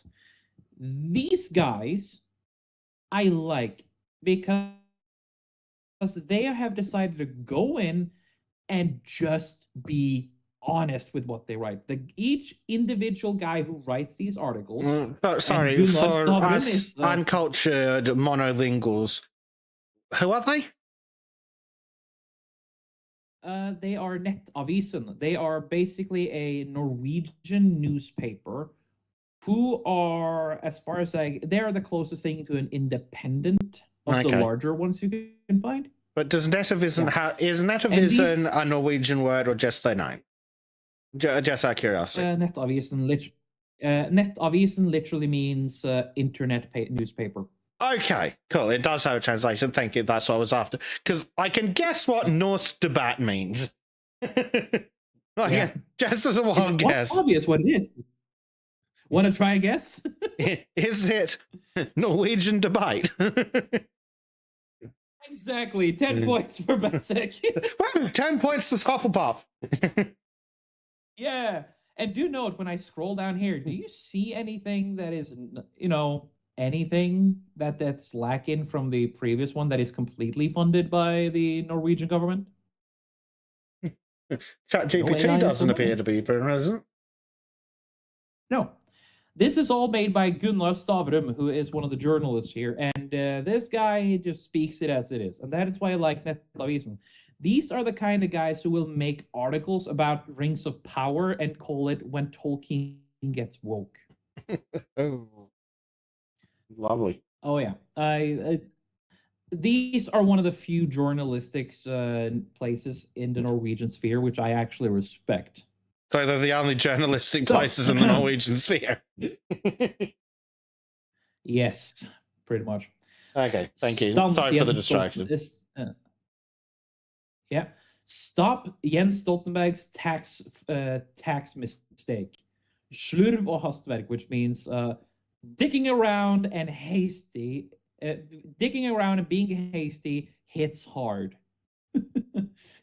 When normal people get an extra tax bill on 70,000 Norwegian kroner, which is 7,000 US dollars, overnight, then a warning bell has to chime. The financial minister's tax failure has to be stopped. So basically here, he goes into detail about how much it hits people. A bit too advanced for me, essentially.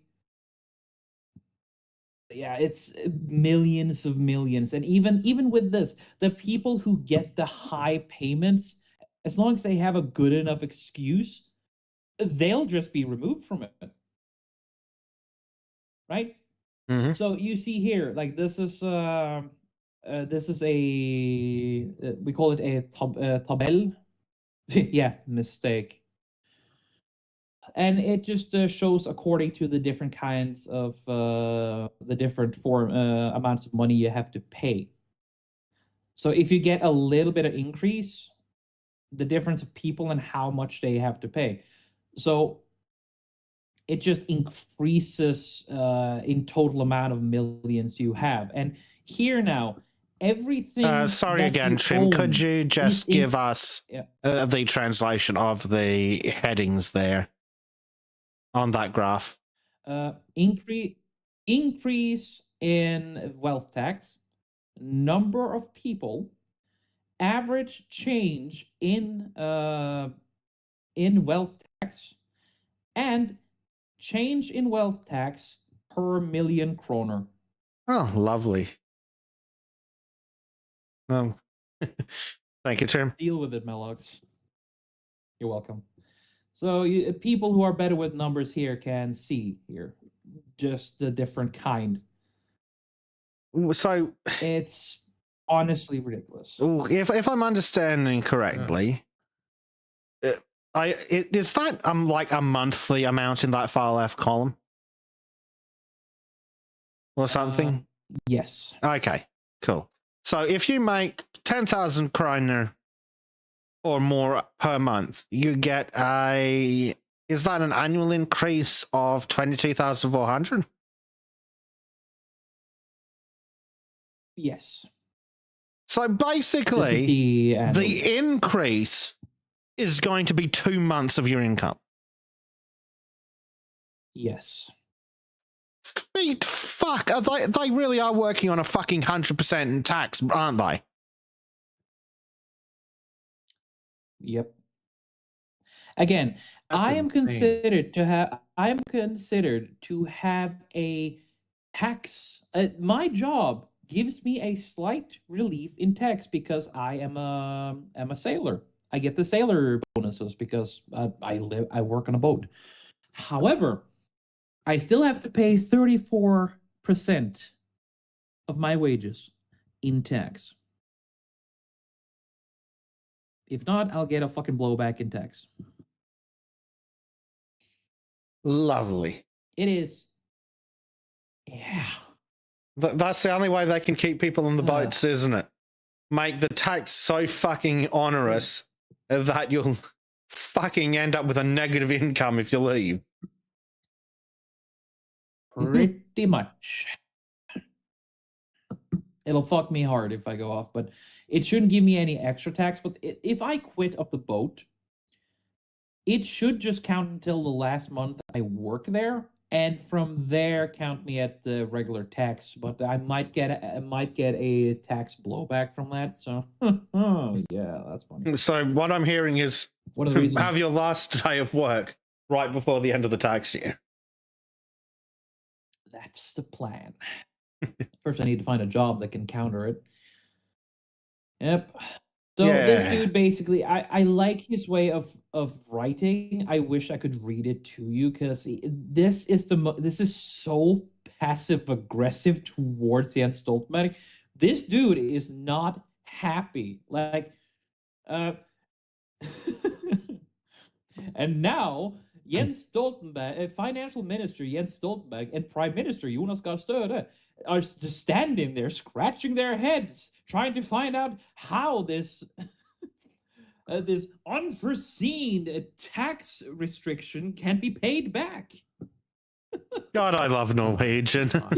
It's such a silly language. Yeah, I'm gonna actually read this part. So you now know what it means, but I'm gonna say it in Norwegian now. Nå klør finansminister Jens Stoltenberg og statsminister Jonas Gahr Støre seg i håret for å finne ut hvordan den utilsiktede skatteskjerpelsen skal betales tilbake.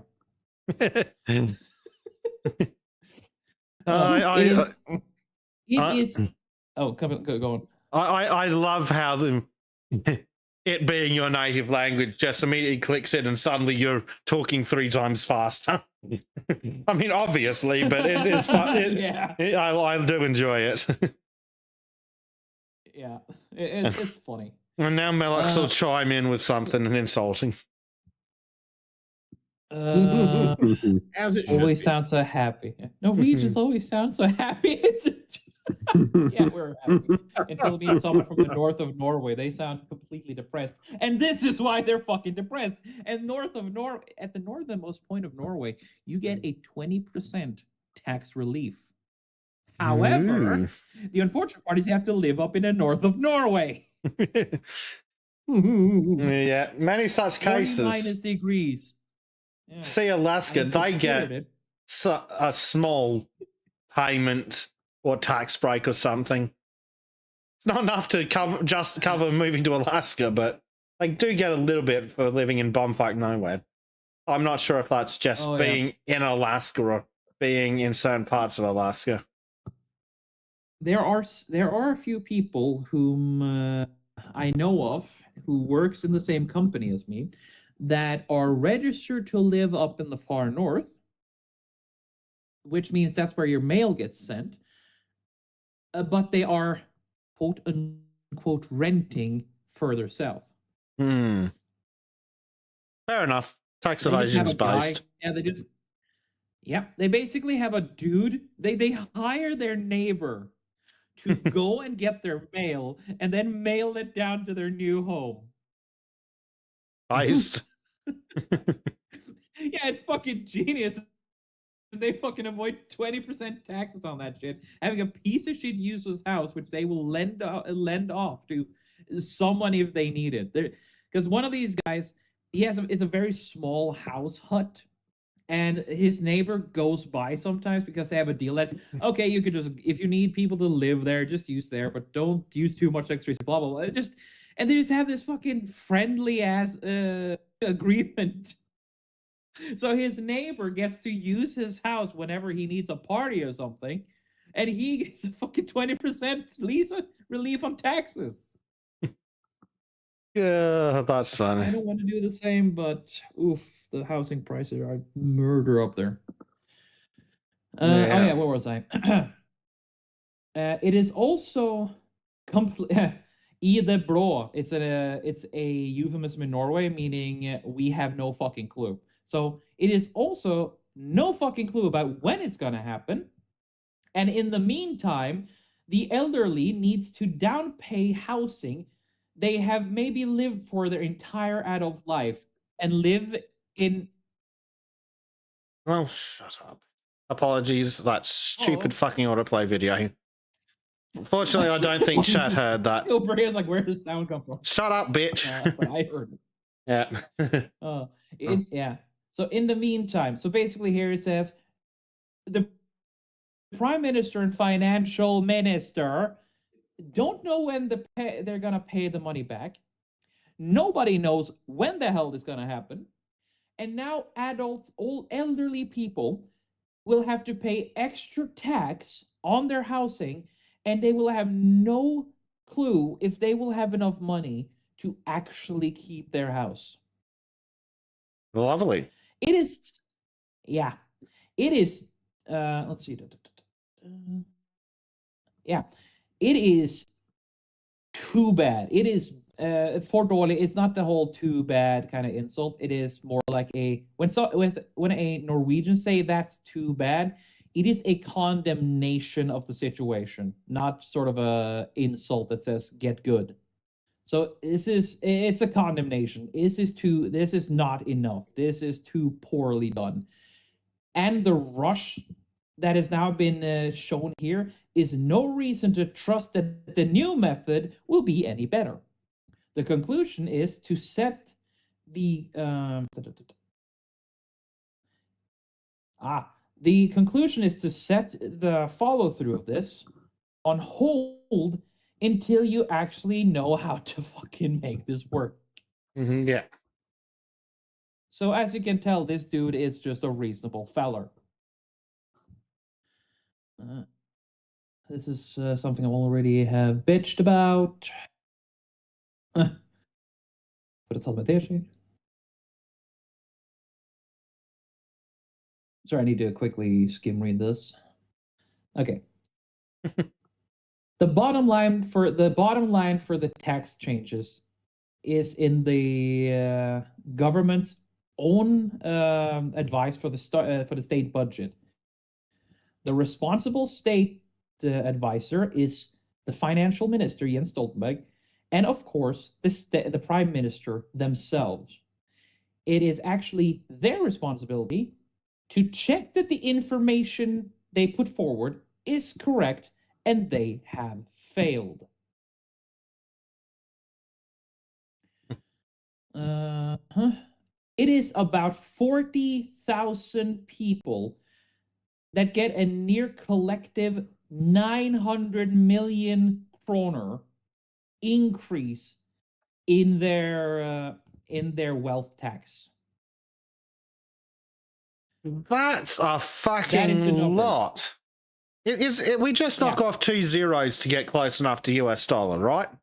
9 million No, increase. No, it's $90 million. Oh, fuck me. We only Norwegian knock kroner a zero off? Fuck. So 40,000 Norwegians have to fork over together $90 million. Fucking hell. Because this retard and this retard have no godly idea what the hell they're doing. It is, and we're not even in the first full year. This is his first time as prime minister, by the way. It could be worse. You could be having in England.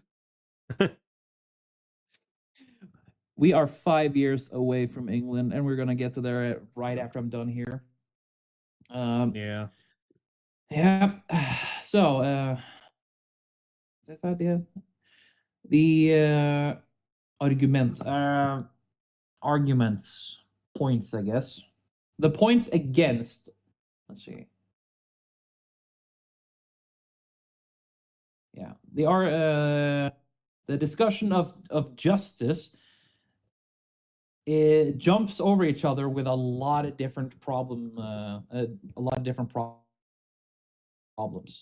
For the first, uneven values is calculated and taxed unevenly.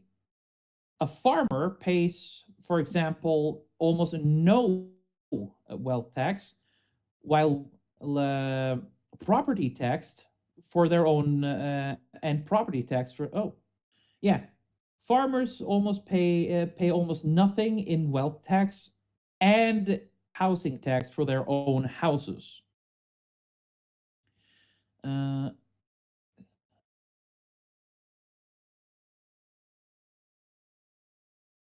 Probably should have read this more before I started. Sorry about that.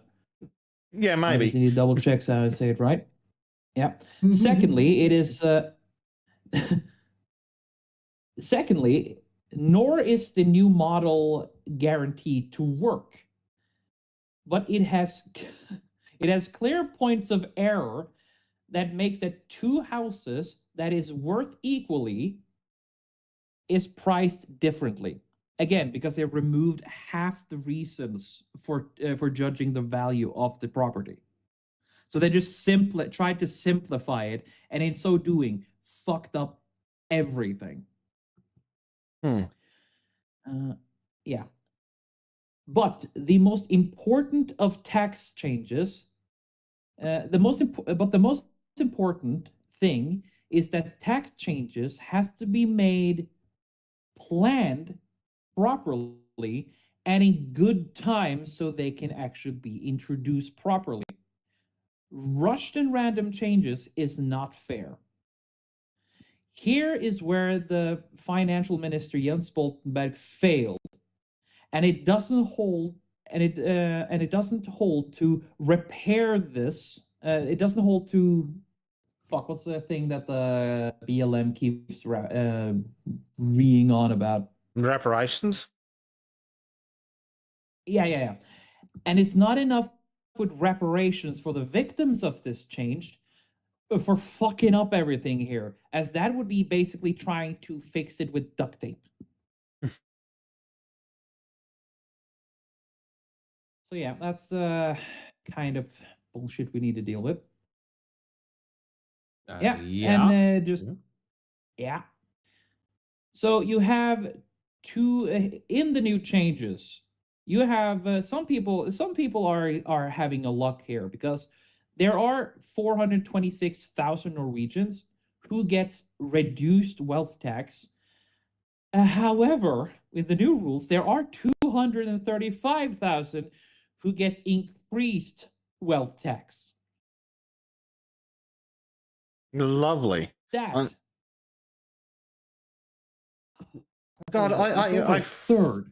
fucking hate these taxes on taxes on taxes and taxes on nothing. It fucks me off so much. It's like, oh, what's that? You've got money? We're just going to take a chunk of it every year because go fuck yourself. There are about 4 to 5 layers of taxes between a product being made and given to our hands. Oh It is my taxed God. by the guy who, yeah, the guy who does the work in producing, say, let's say an apple in Norway. He's taxed for his land. Then he's taxed for the people who helps him harvest and the tools. Then you have the tax on quality insurance and transportation. Then there's a tax to the stores with all their services. And then you have the VAT tax, or moms as we call it in Norway. Then that is the 5 points of taxes. There are probably even more that I don't know of. You know, but those are the 5 main points. You know, Trim, you've got an awful lot of fjords and an awful lot of boats. We do. I believe Bleach and Dave might have some historical tips on what to do with boats and fjords when taxes get ridiculous. Just replace tea with politicians. We can talk about that. Yeah, right. It is. I mean, feather and tar, ridiculous. tar and feather. Concrete boots and over the gunnels. Wait, what? Who said that? Or Viking funeral preemptive. What? Yeah. I didn't say it. A little less plausible deniability Call there, it Trim. Viking made. I can dream. So yeah, this is another. Go on. I was suddenly thinking of the Dutch treat. Okay. Let me just say. What happens if you bury will all go your broke, politicians under a burnt shack for 6 months and while doused in salt? Wait, so you want me to make Lute politiker? Yes. I'm willing to try, but I'm not gonna fucking eat it. And the shack in question can be the what was it, please? The who's it house? No, the Ting house. Yeah, the Ting who's it or something. Yep, Ting who's it? Yeah, Ting who's it's the Ting house. Fucking Norwegian man. It's like literally called the Ting who's it. Yep, Ting, because it's oh boy. Anyway, the previous guy had a little bit of fire in him, right? This is Hans Gelmudgen. This dude is very old. He's a He doesn't give spastic. a shit. No, a spaltist. He is. He's also incredibly based too. Oh, nice. So this is his. This guy has a thing against Jonas Gahr Støre, which is one of the reasons I like him. He says this: Jonas Gahr Støre, is it possible for you to look at your fellow humans as something other than a tax object? No. Shit. Yeah, Støre breaks his promise of unchanged tax, and it hits the regular pensionists in the city hard. Yeah, but they don't care if the pensioners can't afford heating and then all freeze to death.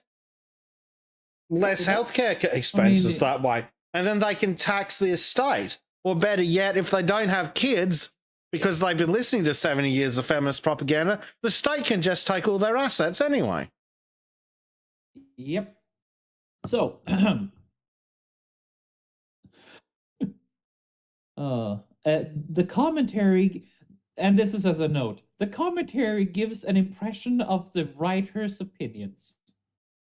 This dude was not happy when he wrote, and I'm all for it. So, before Christmas, 318,700 Nordmen, which is Norwegians, got a new tax bomb in their inbox. The value of their housing had been vastly uppriced. Now, Støre and Stoltenberg are both unsure on how many are hit and how much they actually have to pay. His other comment is, are they playing store? Leker de butikk? Are they pretending to be a store? No, they're playing stupid. And they're certainly not pretending. Oh, yeah. Yep. You have STOP. The SSB stands for the State's Central Bureau, but it's and then SSB, popularly called Socialist Central Bureau, got the mission to look into the model. Bleach, what is SSB making me think of that isn't KGB, but is also from Russia in that relevant time period? Are you thinking NKVD? Don't know. SSB is single sideband for radio. That's true. But I swear there's something from Russia that was sounded FSB like that. Maybe with the modern. That maybe that's what it is. Yeah.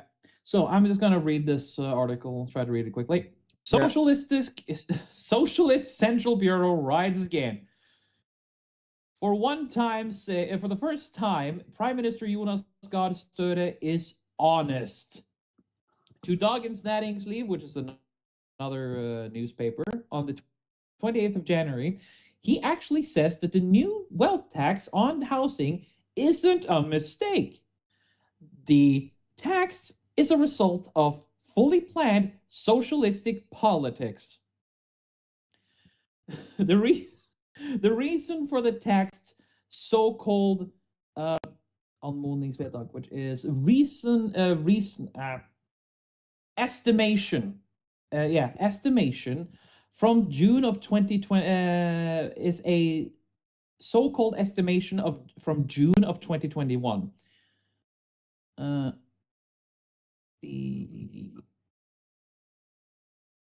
It's not for not recommendation. Another word for recommendation, but a more professional way. Forslag. No idea. What are you referring to? Let's go recommendation. I'm gonna butcher it, but whatever. But that's probably close enough to accurate. Pretty much, yeah. Yeah. So the recommenders are, of course, Socialist Left Party, the Labour Party, the Center Party, and Right that supported this recommendation. In this act, the government plans to form out and change the the value model for expensive housing, so that the wealth value in a larger degree fits the market value. Barely 3 months after barely 3 months when a proposal, that's it, thank you. And it's been barely 3 months since the socialists took over governmental power. So yeah, this guy is covering now what we have been talking about previously, but he has a much funnier way of saying it. Should actually go with this one first. But yeah, he just talks about how every single party is just ruining everything. And Again, he names the parties that are the problem. It is Arbeiderpartiet, Labour, Socialist Left Party, which is Socialistisk Venstre, which is literally Socialist Leftist Party, Rødt, which if you Google Rødt Norwegian Party, you'll see a red star. Oh, they're communists. How lovely. You'll figure that out. Oh yeah. It's also this party which the party leader was caught stealing glasses in a store. Oh, that loser. What? Yeah. We covered Then that. it's the Central Party. And the environmental Miljöpartiet De Grønne, which means environmental Communists. party, the green ones. Yes, watermelons. This is called, this combination is the Red-Green Alliance, who are just watermelons. Green on the outside, red as fuck on the inside. Every single one of them are just varying degrees of socialist. Lovely. At least the good thing about socialists is they keep infighting. Yeah, not these guys. They still have they still have some form of outside push. And also, I think they also have a little bit of a... With Sylvi Listhaug, I'm more and more convinced that she's just controlled opposition at this point. Most of them are. So yeah. If they're even opposition. Yep. Why does taxes have to increase? And why is it nobody think about the injustice that can be solved by reducing value tax on housing? Because they Must don't the give a taxes fuck. be Fuck you, increased? pay more. No, fuck you. Exactly. Fuck you, pay the government. They've done nothing of value to deserve it, but fuck you, pay them. I think you really like this guy because he has our mind too. Is 1 kroner that doesn't get in the state vault wasted? And he talks about how the state just keeps taking money, and just it seems like they constantly act as if all our money that we don't give to them is money wasted, and they need to use everything we have. He says, "Is a home is it a home or is it a tax object? No, Sturek cannot walk on water. He's not some kind of magic man who can make everything work. Make everything work." Mhm. And of course, having a little bit of that good Norwegian passive aggressive in him, he makes a prayer. So, and this is This is just talking about how people are talking about Sture as if he's some kind of divinic creature. He goes, "Oh, finally, the Reds are back. There's gonna go so well." So, a prayer. Since I'm close to moving to the great beyond, I want to finish with a prayer. Jonas Gahr Støre, you that live in Ris in Oslo, is it possible for you to look at your fellow humans, as anything else than tax objects? Is it possible for you to create a politic that makes a policy that makes it easier to live in Norway, not just more expensive? And is there by chance, and isn't it by chance that the simplest solution is to not make so much policies at all? Because the easiest is often the most simple, right? Amen. Fantastic. I love this guy. Yeah. I have basically gone over a lot of things. I'm nearing close. How are you doing on time, guys? Not great, Trim. Well, I am then going to basically do this. No, you can't have Trump. Look at this. Or Vance. Okay. But Kitty, Bleach, you get the cat. I get Vance. Look how cute he is. He's so cuddly. He's so nice. Damn it. Maybe. You I'll can't take it. cuddle Vance. And How about you can just have I don't Vance's need to wife? cuddle him, though I probably could try. No, I was talking to I want Bleach. Vance to fix this. No, I was saying that Bleach Yes, can't yes, cuddle yes. Vance. He can cuddle the cat. Listen to No, this. but Look at this fluffy cat. Look how fluffy he is. He's the kindest, nicest cat ever. He's so cuddly. And he hardly ever Send us nags. the cat first. Yeah. Make sure the cat lives up to expectations. I've seen that movie before, okay? No. We send them at the same time. Sir, you must send the cat first, then we will send the vice president. I think that was I know getting the German at jeans the are end coming. there. I've already been prepared. So yeah, with all this stupid shit, at least we got some fun out of it. And here's the nice kitty cat of my brother, to the boo. Though I call him the lynx. You see why, right? The little tail stuff there. Yes. Yes. Right. Well, cute kitty cats aside, we do need to talk about other things, unfortunately. There you go. I've covered what I had to. And thank you all for listening to my mindless rants and frustrations. May I suggest pre-translating next time? Yeah, I probably should run this through ChatGPT. That would be good. Oh no, maybe Grok, as they will not change different things. Just run it through Google Translate or something. She'll be right. Yeah. Or at least read it if you've This got to translate guy, yourself. though, But I nah. like. If they're Yeah. calling your prime But yeah, minister a fucking if they're calling your finance minister a fucking idiot, that's a good start. Yes. I mean, he doesn't call just that. He calls both the prime minister and the financial minister feckless, useless socialists. Yeah, seems like it. Yep, I like this guy. And with that, I leave the floor to the next one. Dave or Bessic? That will be me. So, let's have a look. They've finally released some of the fucking file. Jesus Christ, Pam! Release! It took you how long to release the fucking files? Oh, there's an Xenofium 15 donated $10. Here is my weekly tithe as Dinkums has been delayed. Yeah. Yay! $10 weekly tithe as Dinkums has been delayed. Yeah, stupid time zones. Thanks. So yeah, bloody Pam's finally gone around to release doing a fucking job and release at least some of the fucking file. 3.5 million pages worth.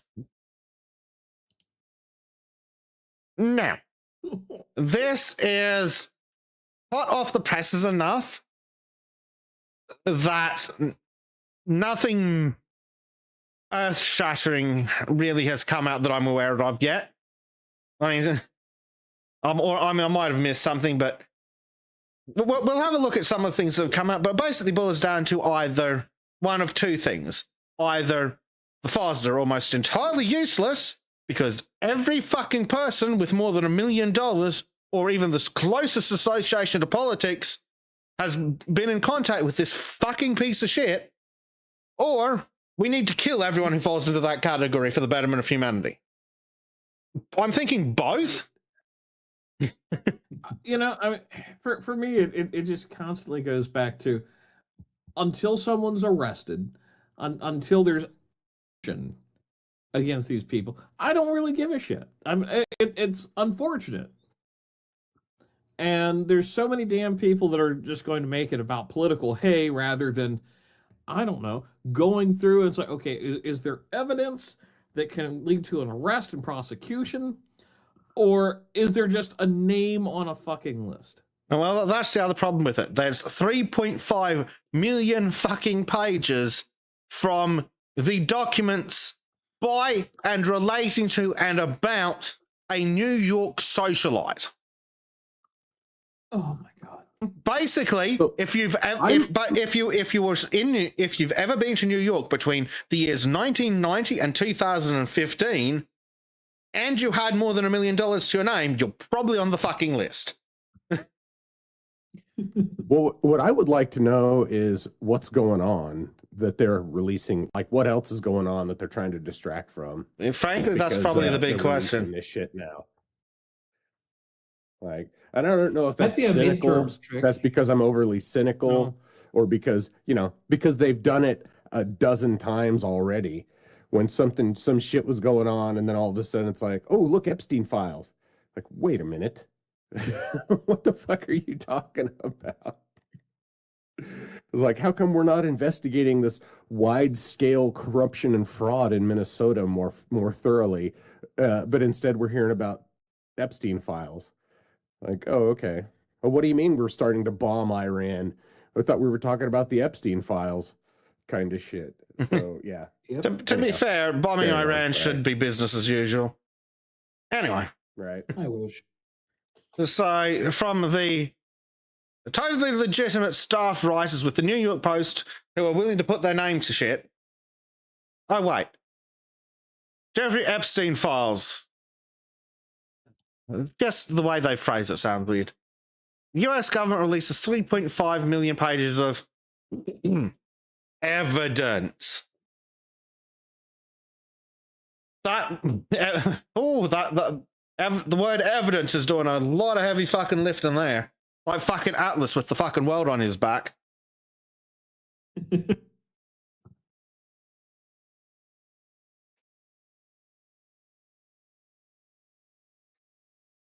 So, Catherine Keating has been named in the new Epstein files. I think they're related to some former Australian politician, which is why they're appearing in something from an Australian paper, or maybe.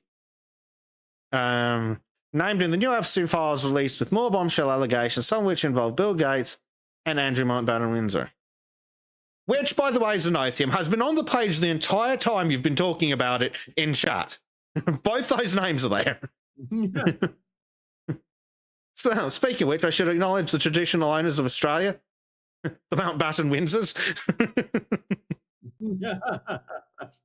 Just to make sure we've got the knife in and twisted.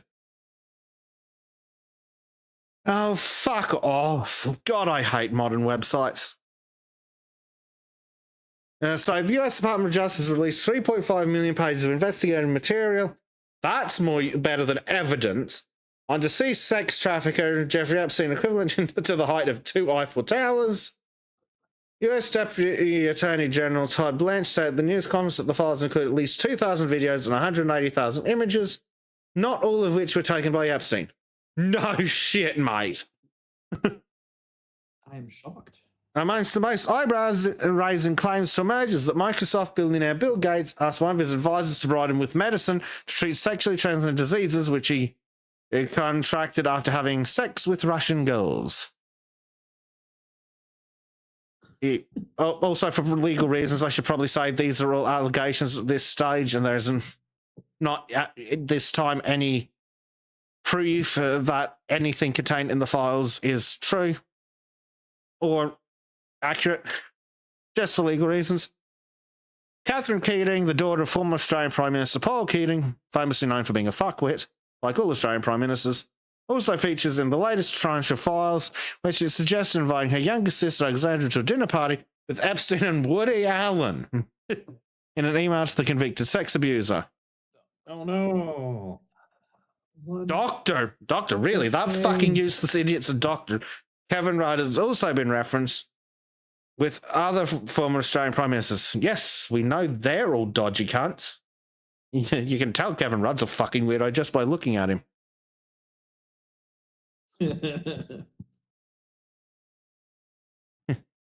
Blah, blah, blah. Bunch of waffle about, it took us too long. Yeah, okay, retards. So, yeah, Rudd reference. Oh, but I've never met him, he said. Uh-huh. Cool. Fantastic. So if there's any, if proof comes out that you did, can we put you in jail for lying? No, you can't do that. Oh, That he's would be never cruel. corresponded with Epstein or ever visited any of Jeffrey Epstein's houses. Define correspond.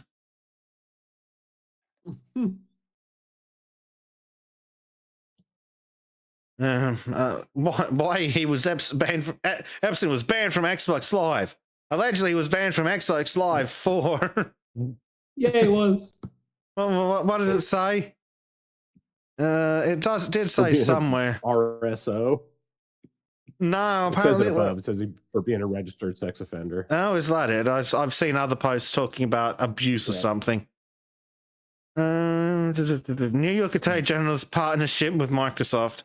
How lovely. That's hilarious that I guess it's hilarious that he had an Xbox Live account. You know, How did I he know what have happened, time to actually. game between all the rape and drugs? you No, know, that's the shit. thing. He probably did it when he got bored looking at the horrors beyond. Oh, Man's right. Where was he imagination. meeting the But what children? exactly. Now, here's the thing. I think Bill Gates. If this alleged thing happened, I'm pretty sure that Bill Gates got pissy because Epstein told him to fuck off in the end because it was annoying. So he went on to Xbox and delete his account now. That's how I see it. Because it's funny to me. I think really what it is it speaks to how good of a game Witcher 3 was. That's why Epstein had an account, was so he could play Witcher 3. Oh, I don't know. I thought the characters in Witcher 3 were a bit too old for Epstein.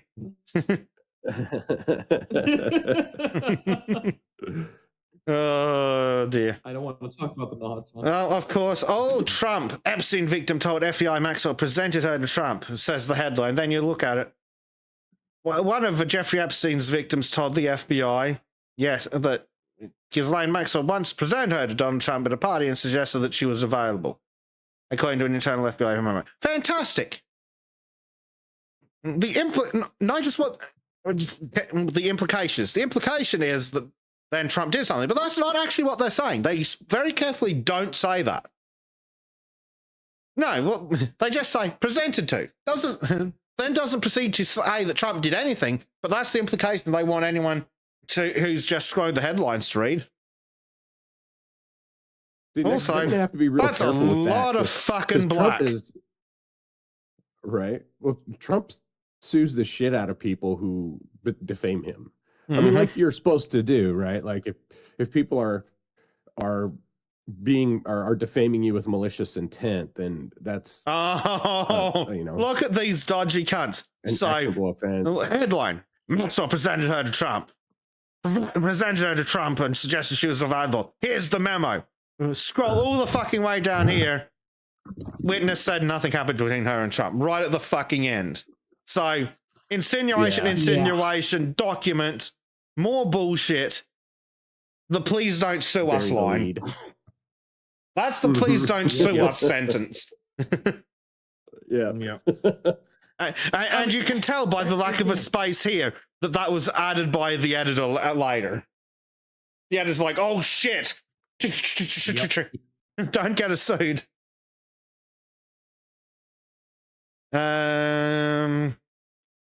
Apparently, so Richard Branson sent an email to Epstein on September 11th, 2013. And it wrote a bunch of shit. Apparently involving a harem and water sports and boys. And I want nothing further to do with that. Yeah. Epstein's claim of linking Forrest Gump producer with multiple women. Compromising images of Andrew Mountbatten Windsor. Oh, yeah. Those are the images, all right. They're not super bad, but they are weird and creepy. But yes. I mean, fuck it. We might as well. I'm going to leave the frame there because that's slightly less disturbing. But interesting. Oh boy. Very, very interesting. But yes, the reason I said that, so I've seen those pictures previously. I'm like, the reason I'm like, there's nothing groundbreaking is like, I know Prince Andrew's a sex pest. It's like, that's the least bad thing he's been accused of. Yeah. If they're guilty, I want them prosecuted and thrown under the jail, or worse. Mm-hmm. But it's like the problem I keep running into is they talk about allegations, but there's very little evidence, which unfortunately is part of the problem. Because you're never going to get enough evidence. Well, but then you're going to have shit like this. Right? You know, there's photographic evidence. And so you've got but photos then of some have people what happened with being with weird. Hunter Biden, Mm-hmm. and it's like those are far worse images, and it got swept under the rug because this is all political, and that's what pisses me off. Well, that's the it. victims are not going to get justice because this is a political football, and the left is you know running around like, oh, we got Trump this time. It's like you do this every fucking time. If Well, he's guilty, I hold want on him a second. prosecuted. But don't act like this is something that's going to do a damn fucking thing. Right. That's why I say it's a distraction. It's a distraction from something else that's going on. So I guess we need to keep our eyes and ears open on the news cycle to find out what's really happening that caused this to be released right now. And again, like I say, I'm so fucking cynical over it because it's happened over and over and over again. I don't believe that this was released with the intent of anything other than to distract from something more serious going on. Yeah, well, that's the thing. If they had proof of a Trump enemy, let's say, being in the falls doing something vaguely provable, there'd be an arrest, not a release. Right. Because they're just as Trump's just as political as the others. Well, let's not fuck us around. And if the Trump administration had anything resembling proof that I don't fucking know who's the weird creepy sex pest in the Democrat Party. Oh, I know, Bill Clinton. Just as an example, just hypothetically, if the Trump administration had proof that Bill Clinton, known sex pest, was engaged in criminal activities on Epstein Island, do you think that they wouldn't have fucking dragged that fucker into a cell by now? Right. I think Trim's getting dragged into a cell. I mean, the whole, I mean, given the fact that they prosecuted Trump for all sorts of clerical bullshit, they went after like nearly every member of his cabinet for one reason or another, just entirely politically motivated nonsense.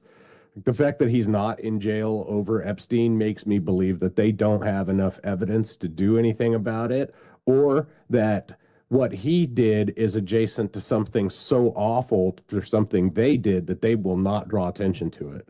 Yeah. Like they'll say, oh, Trump was at this party where Epstein presented him to this girl to him, but at the same party, you know, Bill Clinton is sodomizing 3 young boys at the same time while hypothetically a fucking cigar up somebody else's ass, you know, allegedly or hypothetically. That's just a joke. So just I don't have evidence that leads to Hillary Clinton's death or anything like, or jailing or anything. What's like that? You have what's that, Dave? You're planning to commit suicide by shooting yourself in the back of the head 3 times and then zipping yourself up in a duffel bag and throwing yourself in the shower. Yeah, right. But yeah, I mean, absolutely. With the amount of investigations into him, like you said, and the amount of fucking bullshit they did try and hang on him, if they had even a fucking hint, because he's been in office like what, a year now? This time around? Yeah. Just over. And these files are from like 2021. Some of them. If they had a shred of evidence that he was engaged in Epstein-related crimes, they would have had it. It would have been front page news on the fucking country rags in Australia that they'd arrested him for. Yep. Hypothetically, that they'd arrested him for sodomizing 37 Muslim girls on Epstein Island or some shit. He dug up Rosa Parks' body and sodomized it at Epstein Island or some shit. You know that they would have fucking go on him. Like, on fucking, like, 2 days before election, it would have been Trump arrested for some form of degenerate crime at Epstein Island. If they could. Right. But going back to my original statement, I think this is where we're going to find that unless there's a smoking gun in here, which there might be, they might have missed something in the 3.5 million pages. Unless there's a smoking gun, it's basically going to be, were you rich and or powerful and vaguely related to the New York social scene at any time between 1990 and 2015? If the answer is yes, you're in this fucking document. Right. Though hopefully you're being significantly less weird and creepy than Prince Andrew. Yeah, or you could be a bit Bobcat's less right. of a If they had cunt already than our anything in Trump, crown they would have prince dropped it Opal. in 2016. Yeah. Yeah. Oh, Well, the question though is, did Dave say anything about Hillary Clinton? I think not. No, he didn't. no, Hillary's totally innocent. Pure as the driven Oh, snow. yeah. She's never done anything wrong ever. Speaking of politically driven, here's another one. Epstein files include Melania Trump's email to Ghislaine Maxwell. Cool. By the now convict called the future First Lady Sweet Pea. Okay, cool. Great. When did this happen? Oh, look, 2002. Was that before or after Epstein was arrested? That was well before, and I don't know. Yeah. Huh, that makes me curious about something. When was Epstein? And by the way, guys, do you know that? Do you guys? When was Epstein banned from Mar-a-Lago? Is kind of the follow-up question I have. Mm-hmm. Wasn't it around 2010, 2015? I think so. Yeah. Well, his first conviction When was he like banned from 2008 Xbox or Live? He was 2009. banned from Xbox Live in 2013. So it's like, Melania Trump email. Okay, so a New York social climber was sending an email to a New York socialite in 2002. Which, by the way, I believe was about 20 years before Maxwell was arrested. It's even Jesus. He was arrested long after Epstein was. Though I still want to know how she can be. She was convicted of sex trafficking if there was no one to traffic them too. Sorry. Anyway, I believe Dave had something more Apparently, it important was to in say. 2009. Thank you, Dave. Well, I'm just wondering how the 2002 thing relates to 2005. It doesn't. Right? They weren't even married then. Like, how the hell? Yeah. Well, yeah, no, they got married. She married Trump in 2005. This is what this political shit's like. Melania Trump. Okay, firstly, it wasn't Melania Trump at the time. Secondly, it was in 2002. Because they want it to be like over here in the highlights. Epstein files include Melania Trump's email to Ghislaine Maxwell. Before she married, 3 years before she married Trump, in 2002, like 20 years before Maxwell was arrested. That's probably not accurate. It's probably more like 17 or 18. I can't remember when Maxwell was arrested. And I don't care. I just want her in the chipper, along with whatever remains of fucking Epstein. You know, just on principle. Agreed. Agreed.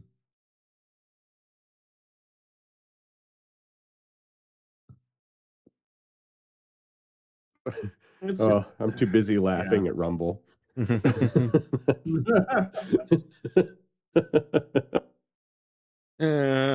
dear. It's just like the woke and the woke right. You want to win and have your enemies lose. So hypocritical.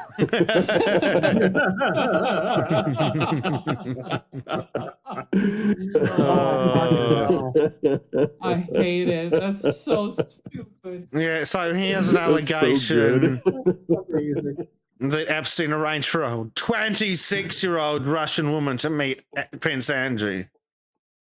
Okay. Oh, God, poor chick. The documents show the convicted pedophile emailed Andrew in 2010, just days after completing his sentence for soliciting prostitution from a minor. Okay, cool, but when does right, so he's definitely a sex trafficker. Well, Epstein's definitely a sex trafficker. But it's largely useless anyway as a statement. Like, we know. I know Prince Andrew engaged in prostitution of questionable legality and questionable consent with a 26-year-old. It's like, shit, that's about 15 years better than what else he's accused of. Right. I love the torture video.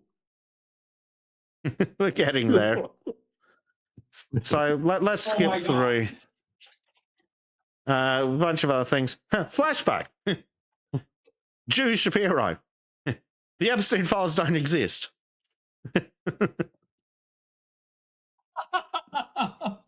Right, that was a fucking thing.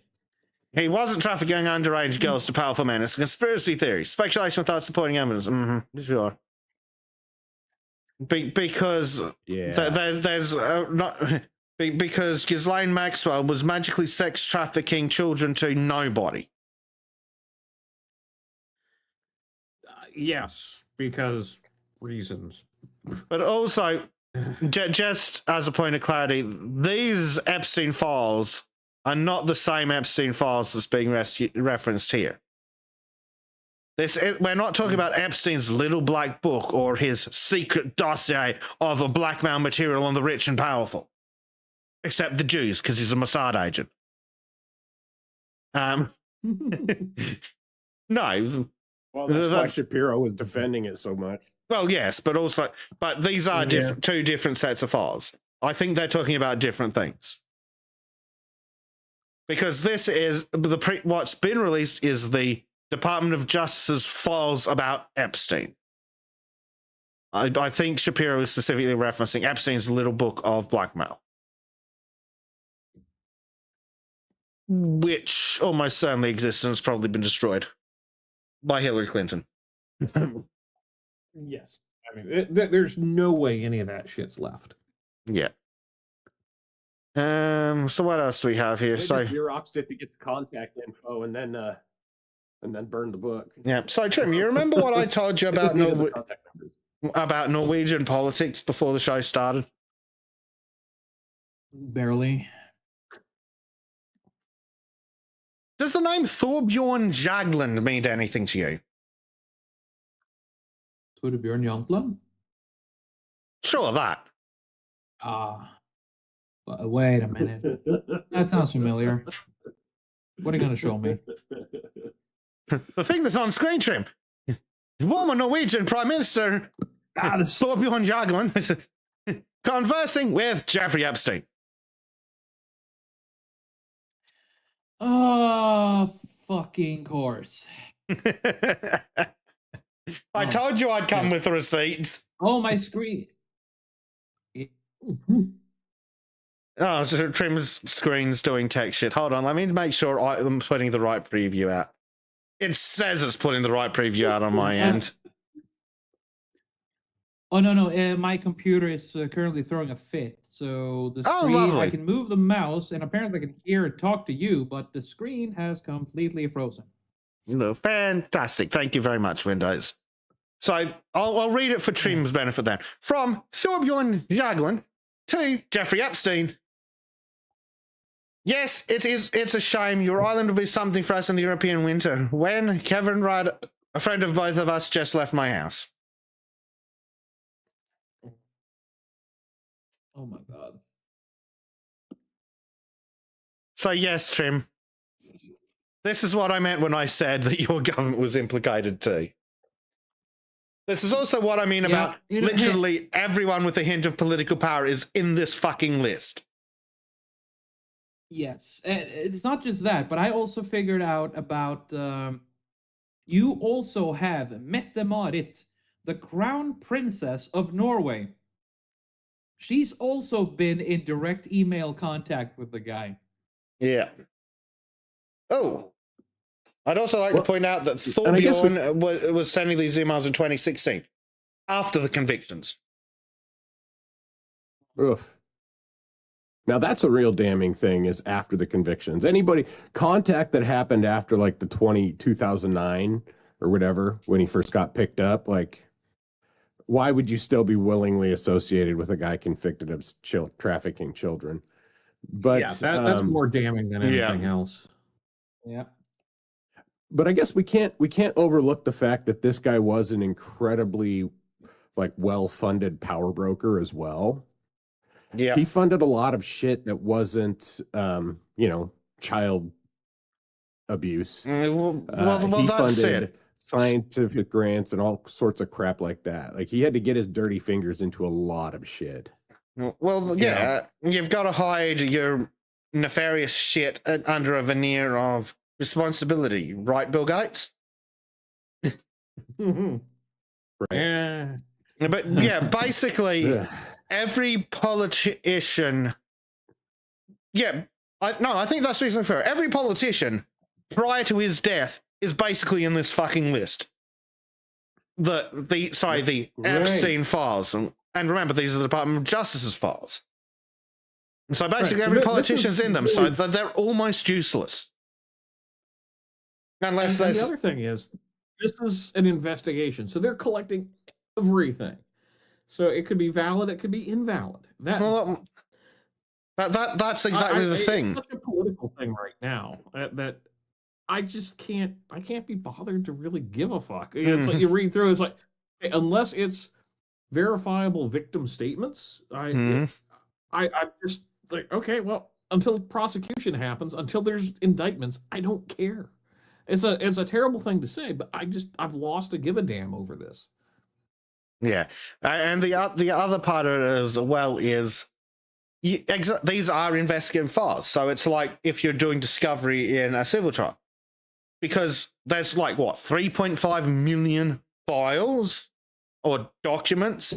Yeah, one of those is going to be the response from Google when they subpoenaed them and went, "Give us everything from this fucking account," and they went, "Cool, here's 30 years of emails, or however fucking long Gmail was around. Here's every email that on our servers." So you're going to find everyone who ever sent this fucker an email. Half of India's going to be on this list. Oh God.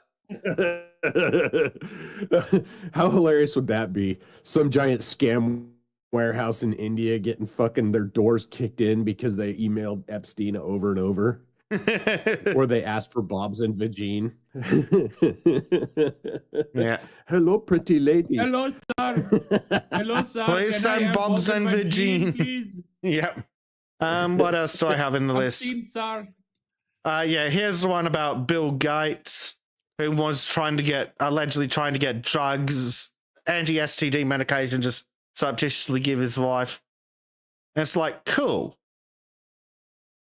So we've got these emails, these from Jeffrey Epstein to Jeffrey Epstein. Fantastic. So that's about as verifiable as the man on the fucking moon.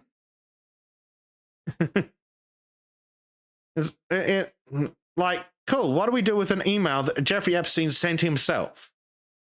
If it was Bill at Microsoft like mydick.com to Epstein, that'd be different. This is just from Epstein to himself, allegedly, talking about shit. So it's like, would I put it past Bill Gates to be a weird sex pest who's unfaithful to his wife? Of course I wouldn't. But are these emails fucking proof of anything? Not really. I wish they were, but they're probably not. I mean, we can just do preemptively Yeah. and make sure that we get That's all. different. That's completely unrelated. Yeah. Yeah, here's another one. An email from Epstein to somebody. Where are you? Are you okay? I love the torture video. So I think the easiest thing we can confirm is that Epstein's death wasn't slow enough. Nope. Right. Could have been slower. I have good news for Danny. It's actually not January anymore. Woohoo! I mean, it is here. Me. Semantics. You're How's in the February future, looking for you? Bez, don't forget. Future. I say, that's lovely. The torture video, it's like, I want to know more about who was involved in it. I don't want the details of what happened, but I'd love to know who was involved in the video and why they haven't been arrested. Someone who should be blood eagled. Yeah, probably. Meanwhile, Epstein from something that's been blanked to something else that's been blanked.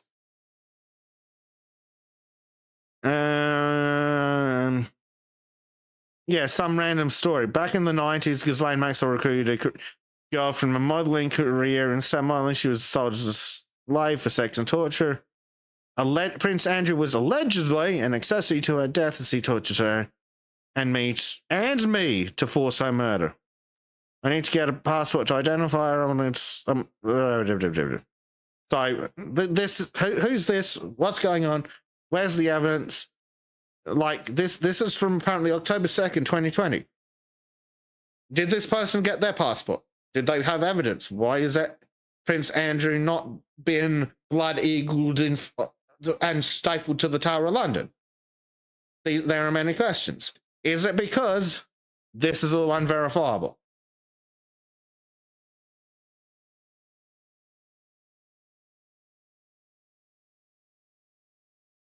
And here we go. Here's an interesting one. From Epstein to Richard Kahn.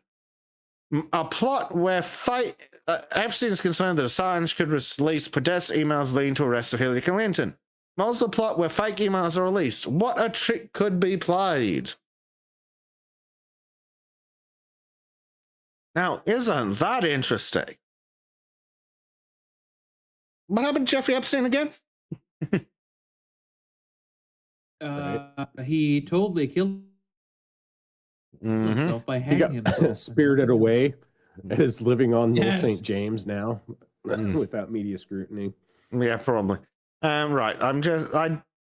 Is there anything else interesting? Not really. Yeah, that's the photo of Andrew. It's like disturbing photos in Epstein files appear to show Andrew on all fours over female spider floor. It's like, cool. So it's weird and creepy. Do you have any evidence of wrongdoing in this photo? Or at all? That top reply is spot on, though. Yeah. I don't know if heads or start to roll, but Would be nice, but I need to hard reset my computer. The entire stream has also crashed. So I'm just going to flip through this. Apparently, Epstein gave Obama White House counsel Catherine Rumler gifts. Interesting. I wonder if those are declared appropriately. yeah, no shit. What else do we have? Yeah, Andrew invited Jeffrey Epstein to Buckingham Palace. How delightful. Shortly after, the pedophile financier was released from house arrest. So lovely. So lovely. Jesus Christ. Andrew's definitely fucked in the head. That I think we can say He's that already been it's kicked out of the verifiable. royal family. Thank Yeah, God for that. I don't. He has some. There's a lot of really credible accusations against that piece of shit. Yeah. I mean, and that's like I said. That's why they kicked him out of the fucking royal family. Yeah, like here's more nonsense. Giant's co-owner of someone I don't know about or care about, namely Les Epstein files. Yeah, named. What were they talking about? He's going to come over for snacks. And someone with great ass Yeah, we fake all know tits. what that means. I think she's the snack. But yeah, it's like, come on, everyone's in there. Oh, Musk had more extensive ties to Epstein than previously known. Yeah, so did everyone, fuckhead. Literally everyone on Earth whose name you know, but you don't know personally, is on that fucking list. If you've heard of someone's name but not met them in person, chances are they're on that fucking list. So it's complete. That's why this is just so. I don't want to call it a nothing burger, but it's just such a political bullshit thing that's been floating around since Epstein didn't kill himself. Yeah, and unfortunately, the files are just documents, and it's going to be all his emails. It's like, oh, Hey, Trump, nice towel you got there. Do you want to come over to my place for some hookers and blow? It's like, oh, Trump had contact with Epstein. Cool, great. Are you expecting me to give a shit if a New York politician, if a New York businessman from the 90s went over to some wanker's house for hookers and blow, assuming the hookers were 18 or above? And I think the worst part is I feel like I'm excusing this, and I'm not, because it's just like I want there to be more than rumors and innuendo. Yeah. So there to be action. Yeah, and this is what I was saying at the beginning. There's nothing earth-shattering that I've found yet. It's like, oh, Prince Andrew's a creepy sexist. It's like, yeah, we knew that. At least this time they might be adults. Yeah. Commerce Secretary Howard Lutnick planned trip to Epstein's Island. Bill Gates blasts completely false claims. It's like, yeah, no, shit, of course he does. Because there's no repercussions for him saying they're false. Uh-huh. Yeah. Well, he has to. Right? Yeah. Like, because if he doesn't respond to him, then people are going to be like, oh, he's being real fucking quiet. And, Oh, look, and he can't, like, fess up to it. Here's someone who might actually get sued. Yep. Trump named in abuse claims. In fact, Ian is doing a lot of heavy lifting there. Right. Yeah. You don't hate media enough because they're always about the fucking be lying cunts. Yeah. The documents indicate that Trump hosted parties at his Mar-a-Lago estate. Oh, no shit. Rich man hosted parties for rich people. Whoa! Fuck me, more at 11. Yeah. But, like, apparently there are other things that where a 13 to 14... You've repeated yourselves, you fucking idiots. Apparently a teenager was forced to perform oral sex and allegedly bit Trump's dick. Like, cool. I hope you cunts enjoy your lawsuit. But yeah, it's like, yeah, they released everything and, you know, it's like, oh, Trump's name's in the documents. Yes. So are all the people you like. Well, I think it's telling that there's so much, oh, Trump's in there, he's on the list. It's like, yeah, okay, but you're not saying shit about Clinton to the same degree, or Prince Andrew, or Zoran Mamdani's mother. Mamdani. Yeah. Like, I'm sorry, I don't see this changing anything other than being another political football. Yeah. Basically, there's got to be something happening that's distracted from. But yeah, it's going to be 3.5 million pages of nothing actionable. Because if there was anything actionable, one side or the other would have done something in the last 6 years. If there was any evidence that Trump did anything, the Democrats would have arrested him. If there was any evidence the Democrats did anything, Trump would be arresting them now. Mm-hmm. Yep. Both sides of the fucking American political spectrum have had a go at these files, and no one has been arrested, which tells me that either the Uni Party is even more pervasive than we fucking thought, or it's a nothing burger. There's either going to be nothing in these files, or the corruption is so deep that you might as well disconnect the fucking landlines and move in onto a boat in the middle of the fucking Atlantic.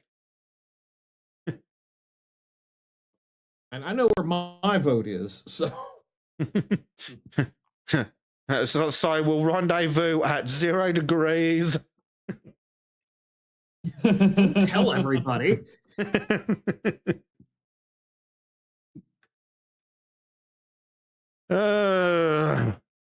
Yeah, so, yeah, completely is. Anyway, I'm going to shut up now, and we'll go over and have a look at what Mr. Dave has for us. Dave, I believe, has good news. Well, a little bit of good news, at least. Yeah. A little bit. kind of tangential, I think. But just let me know when we're ready to go. Where's that, sir? Okay. So we've all heard of the bunch of dildos that stormed the church in Minneapolis because they thought the pastor was somehow related to ICE, which he wasn't. But that didn't stop them from retarding up and coming in and fucking up a bunch of people's, perfectly good Sunday where they were just peacefully trying to worship. So anyhow, we'll kind of go through the quick of it.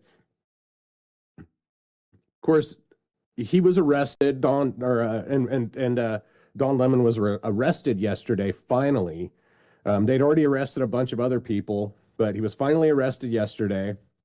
And I was going to talk about his go through the Wikipedia because the leftists are obsessed with keeping Wikipedia updated, and it's full of a bunch of bullshit about how it's persecution and blah blah blah. But I wanted to cover a few of the things that he's being charged under.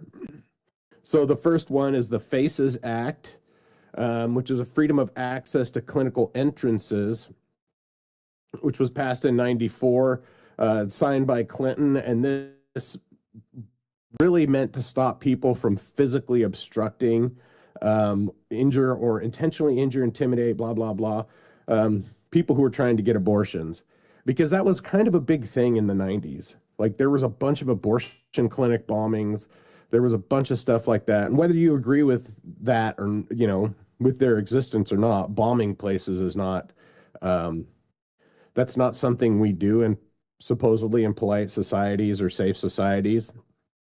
So Really? it was But a I thought it was subversive so thing diverse. to do. Well, not in the 90s. It was a subversive thing to do.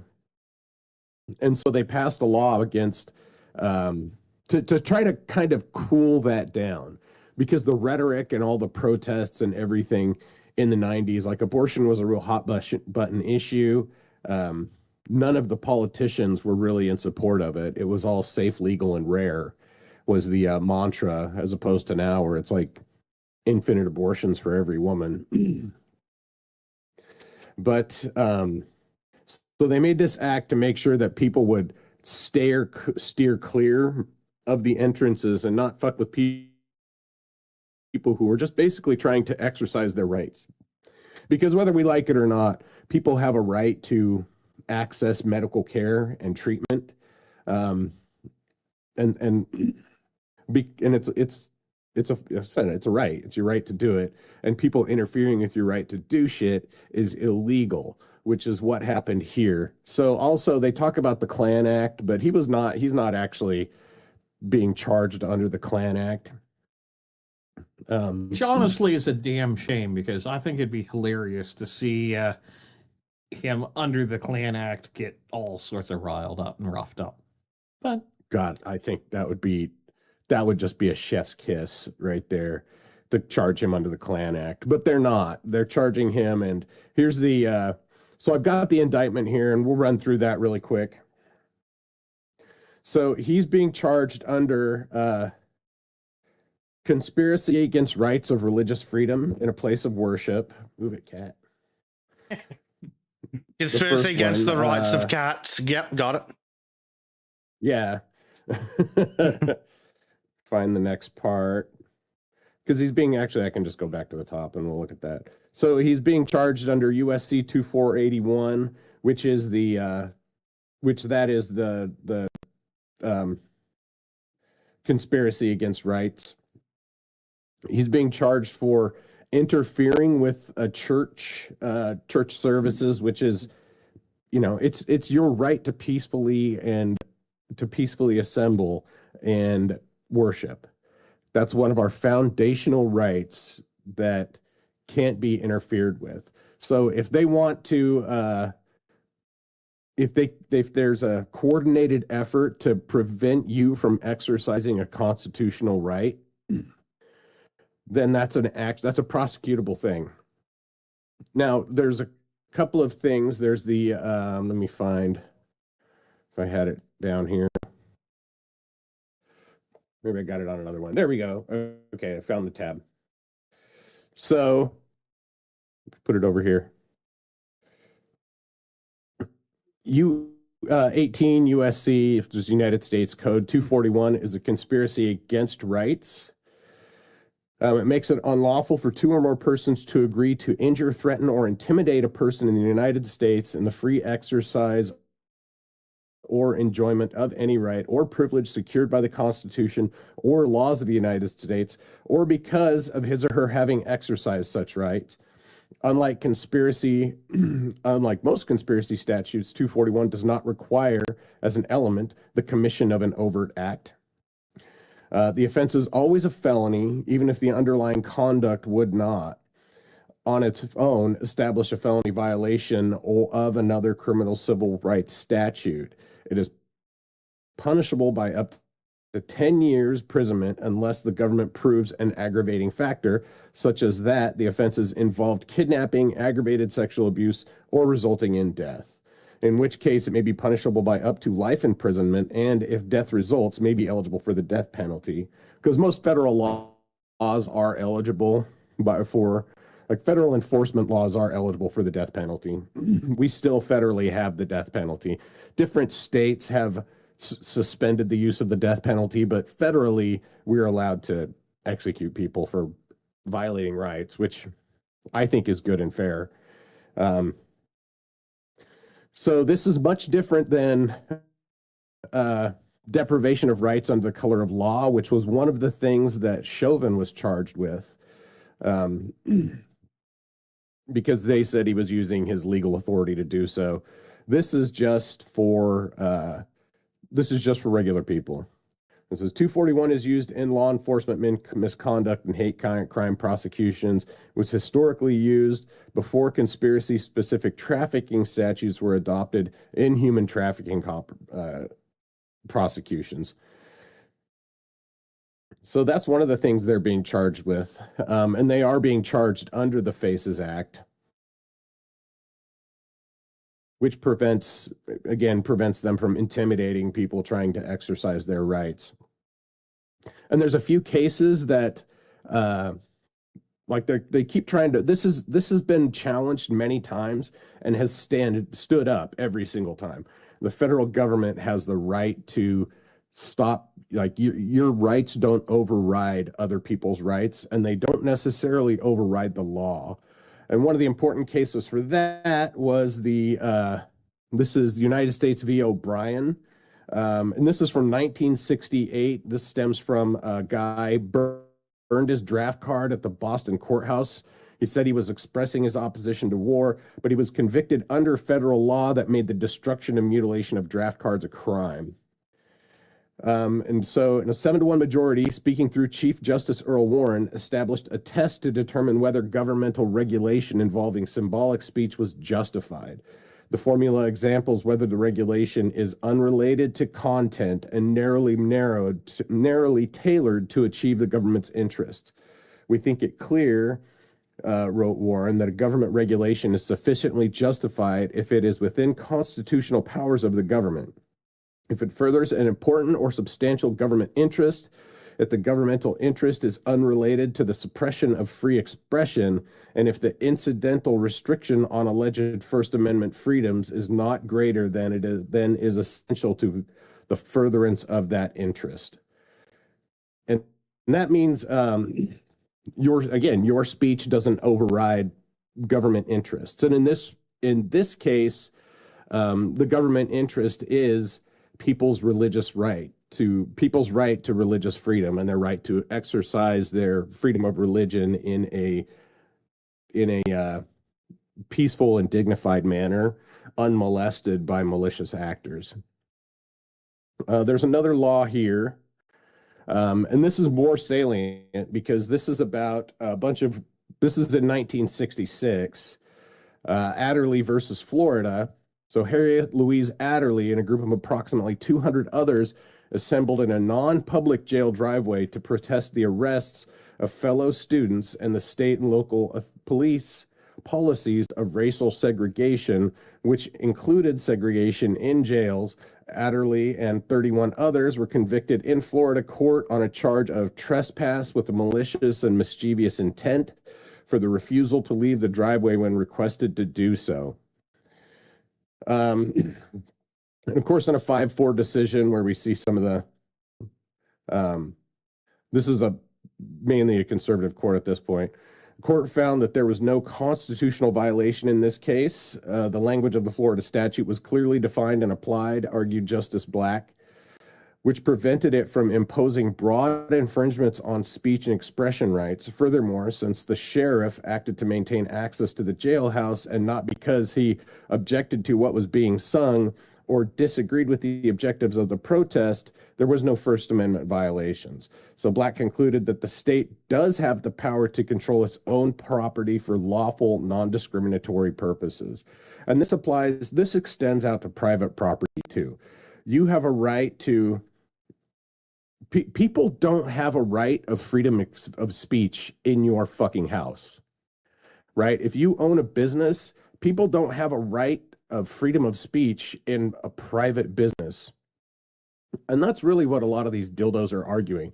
It's like, oh, it's freedom of expression, it's freedom of speech.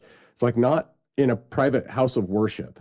Yeah, if the knobheads had stood on the fucking sidewalk screaming, carrying on and being general retards, that probably would have been freedom of speech. But they came onto private property, acted like fucksteins, didn't fuck off. Congratulations. Well done. You played yourself, fuckhead. Right. And there's also legal precedent that allows for buffer zones around protected areas, which means you can't, this goes back to the FACE Act, you can't prohibit entrance to a private establishment where people are just going to exercise fundamental rights. So even if they would have protested outside and blocked the entrance, they could still be prosecuted under the FACES Act. Yeah, because Go ahead, Bleach. It's more than just, to me, it's more than just the freedom of movement. They basically, one could argue, were entrapping these people or holding them under false imprisonment, which to me is just as, if not more egregious than some of the other problems that they're facing. Jurisdictionally, and they should get sued. Jurisdictionally, it could legally be kidnapping. Because I know there's one jurisdiction in the US, thank you, Steve Later, where kidnapping includes restricting someone's liberty by force or the show of force. And I don't know, 100 lunatics blocking the entrance sounds like a show of force to me. I mean, hell, when you've got children crying because of this, right. They get fucked. Yeah, they absolutely. I mean, I feel like this was domestic terrorism, honestly, which is why they're prosecuting them, and they've got a whole handful of people here, and unfortunately they've redacted a few names on the indictment. But of course, we got the agitators, Nakima Valdez, Levy Armstrong, the scammer. I'm sure this Shantuli, which is it's embarrassing how obvious. Oh my god! To see the name's literally Chantal. Yeah, but it's been blacked. It's been negrified. It's a negrified. And then this William Scott Kelly guy has been harassing people on the streets and his autistic anti-ice screeching for months now. And then all these other people, they're all co-conspirators in this. And there's a couple of things that let me go back to my little chart here. So of course the media is screeching and crying and throwing a fit about all of this. Oh, you're depriving, the Trump admin is going after journalists. They're going after the journalists they don't like. Firstly, Don Lemon's not a journalist. No, he's a propagandist. Number one, he's a propagandist, and he's a YouTuber. He does not work for a legitimate outlet, which was something that the Biden administration used to prosecute people, and it was a cover they hid under when people called them out on it. They're like, hey, you're arresting journalists. They're like, no, we're arresting YouTubers. So Don Lemon doesn't work for a legitimate news outlet and hasn't for years. He works for himself fair, on YouTube. he didn't work for a legit company on YouTube. Sorry, Dave, I've got to be a real cunt. He didn't work for a legitimate news organization when he was getting paid either. Yeah, no, not even a little bit. Sorry. So if you, I'm on a roll for just cunty statements today. So I got a couple of tweets here I want to look at, and I'm not going to take up a whole ton of time because, unfortunately, he's already out. He was arrested yesterday by federal agents. He appeared before a judge, and then they let him go without bail. So they didn't even put the fucking guy in jail, which they should have. I think he should have spent a weekend in the can just to prove a point. Yeah.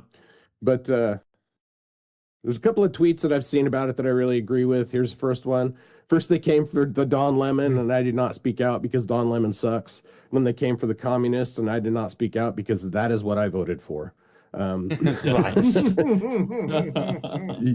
these motherfuckers is like, and I feel like that's possibly one of the things that that the Epstein files might be obscuring is the fact that these people are funded by multinational, or they have funding. They're well-funded agitation organizations, generally by non-American entities.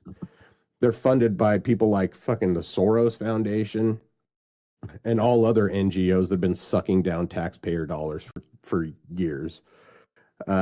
It's not organic. There's nothing organic about this. And Lemon's coverage of the whole thing fucking proves that, because his video starts when they were organizing the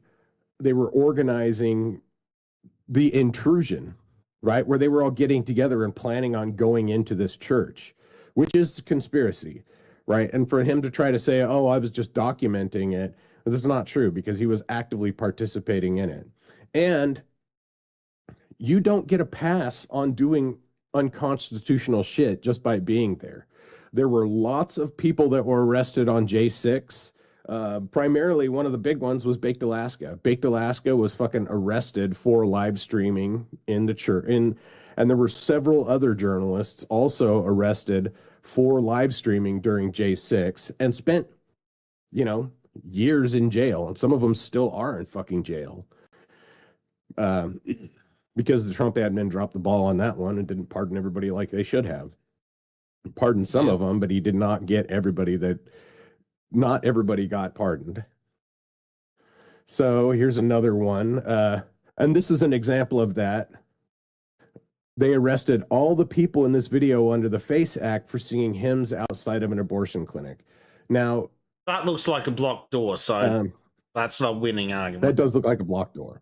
So that's the FACE Act, right? This just highlights the hypocrisy right here: insurrection, peaceful protest. And then here's another. This is a video of Don Lemon's unprecedented arrest. Now, this is Steve Baker, who was handcuffed by he was perp walked by the FBI for trying to report on J6.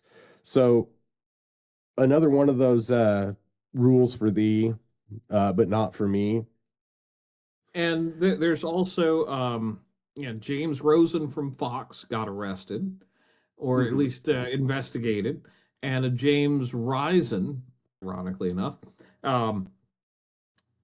with the New York Times got the same, both under Obama. So I just don't give a shit anymore.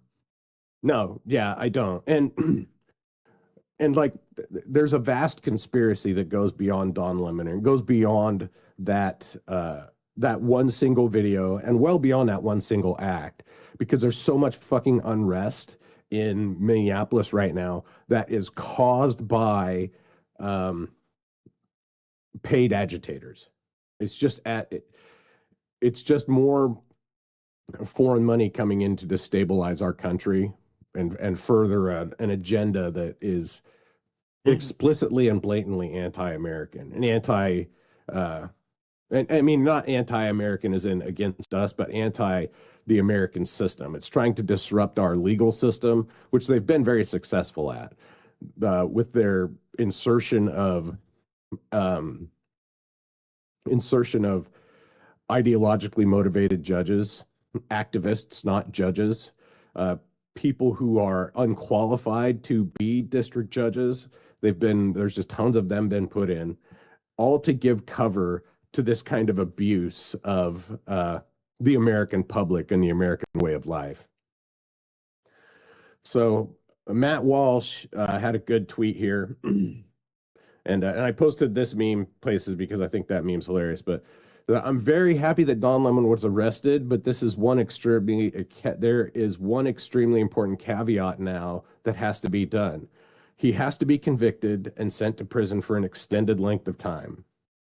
If he is not convicted or not seriously punished, then this whole thing is an unequivocal win for him. It makes him a martyr and 10 times more famous with no significant consequence. Lemon was totally irrelevant prior to this.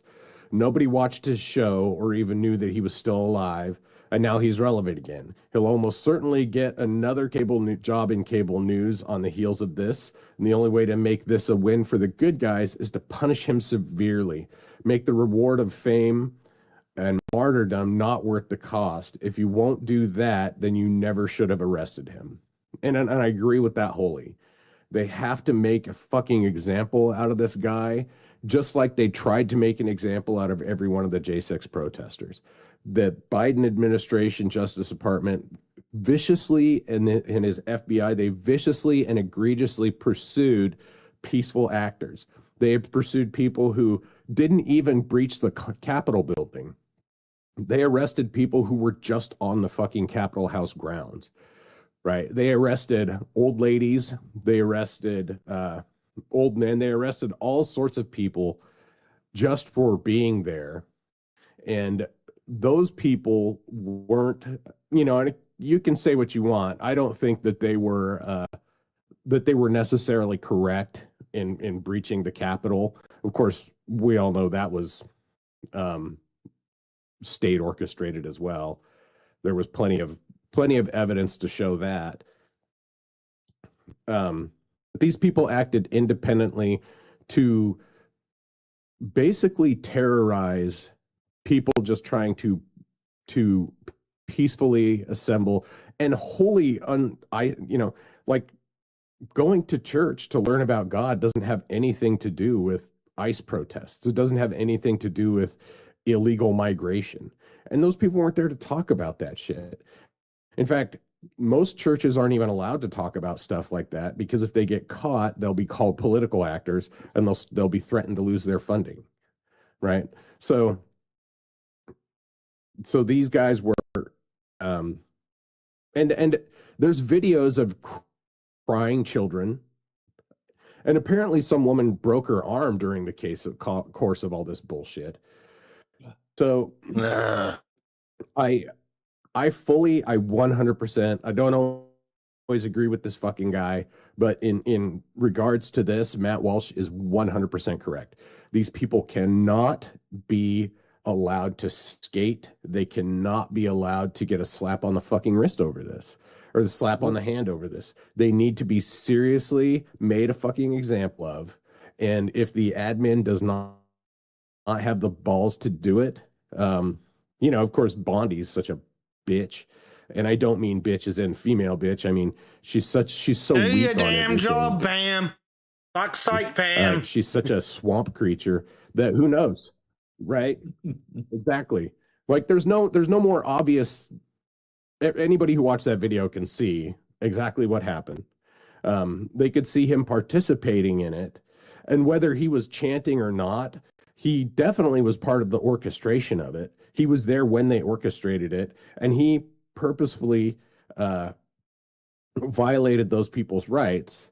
And the Supreme Court has upheld numerous times Your speech rights don't override someone else's rights. Your right to expression does not override someone's right to peacefully assemble and exercise their freedom of religion, which is what these people were trying to do. And they were doing it in an extremely terroristic fashion. So if they're not going to, let's say, if they're not going to crack down harshly on these people, it will happen again, and it will keep happening again, because the price of this needs to be higher than the reward. The reward or the cost has to be more. It has to not be worth it. You know, like that's why they should arrest every single shoplifter, no matter how little they take. Because if you don't Definitely. arrest them, they're going to find that threshold of where it's okay to take shit. Yeah, they have a whole fucking price range they can just steal within now. Just because a bunch of weak, spineless cowards with an overly effeminate way of thinking lets them go because, oh, they can't help themselves. We have a Yep. situation in Norway too where a African attacked a dude because they were playing loud music. He told them, please, can you turn it down?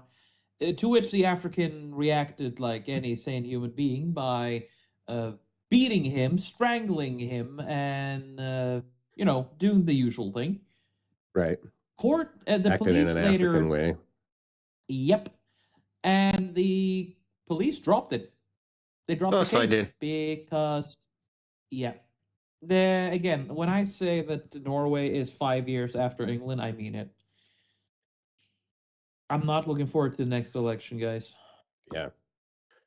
So I guess I got a little checklist here to run down really quick that shows, that I'll read off, that talks about what the difference between some of the J6 protesters are and what Lemon could be charged under. So, number one, did they enter a protected space? 100% yes, they entered a protected space. The church is a protected space. Was there a protected activity underway? Yeah, absolutely. For the J6 people, they were interrupting a congressional section, which is a a constitutionally protected activity, in the same way that these guys interrupted religious worship. And they knew the activity was obvious or was occurring. They knew church was going on. They knew Congress was in session. Yes, they all knew what was happening. So did they remain during the disruption? Yes. And for Don Lemon, it's yes, but of course it's alleged legally. Encouraged crowd and amplified the disruption. Of course, the J6ers were convicted of that. And this is what's part of alleged for Don Lemon. And of course, it's going to depend on the actual conduct, but the presence of a news crew outside documenting something like this is definitely going to cause more people to join in. They interacted with an authority figure mid-event. So, yeah, the J6ers interacted with the police, and allegedly Don Lemon interacted with the pastor and the clergy. Now, he doesn't have to personally interact with them, but if the pastor if the clergy comes out and says, hey, leave, get out of here, then that's enough. Yeah. Acted as a focal point. I think that's obvious that he was part of the focus of the protest, or he was there to help focus it and to bring more awareness of the protest to more people. So he was trying to signal boost to that illegal act. Did he coordinate with others? Of course he did. We saw it on video outside. The video outside of the church shows him coordinating with people. Ignored orders to leave. Now that's marked as unknown. We don't know for sure that he did, but of course we saw it on video that he did. We saw it on video. They all did, because they came in and were told immediately, like, no, get out of here. This isn't for you. But they stayed anyways. And then used filming as part of the conduct. So that's another thing that, yeah, of course he did. They filmed it. They filmed their violation of other people's rights, and they used that as a way to amplify it. So it is, and these laws are all completely separate from the ideological motivation of it, right? Those guys could have been bursting into that church talking about how they could have been bursting in talking about how Catholicism is better than their church, and it wouldn't matter. The same thing would apply. You're disrupting someone's right to peacefully exercise their constitutional rights. And I think I'm incredibly biased, of course, but I feel like it's pretty obvious that all of these people coordinated and that he was part of the coordination and that they materially violated those people's rights, their right to not be molested by a bunch of fuckwits. Yeah. So just for a quick aside, Xenothium pointing out one problem I see is juries in Minnesota just refusing to find guilty along ideological lines. Because it's federal, there could be a change of venue. Yeah, I think that would be wise to not show it, not have it in Minnesota. But then, of course, the thing is if they do a good job selecting the juries, then they'll get a conviction. And as much as we see so many retarded motherfuckers in Minnesota right now, we got to remember that those people are an incredible minority of the people. Like, most people in Minnesota want the fucking Somalis gone.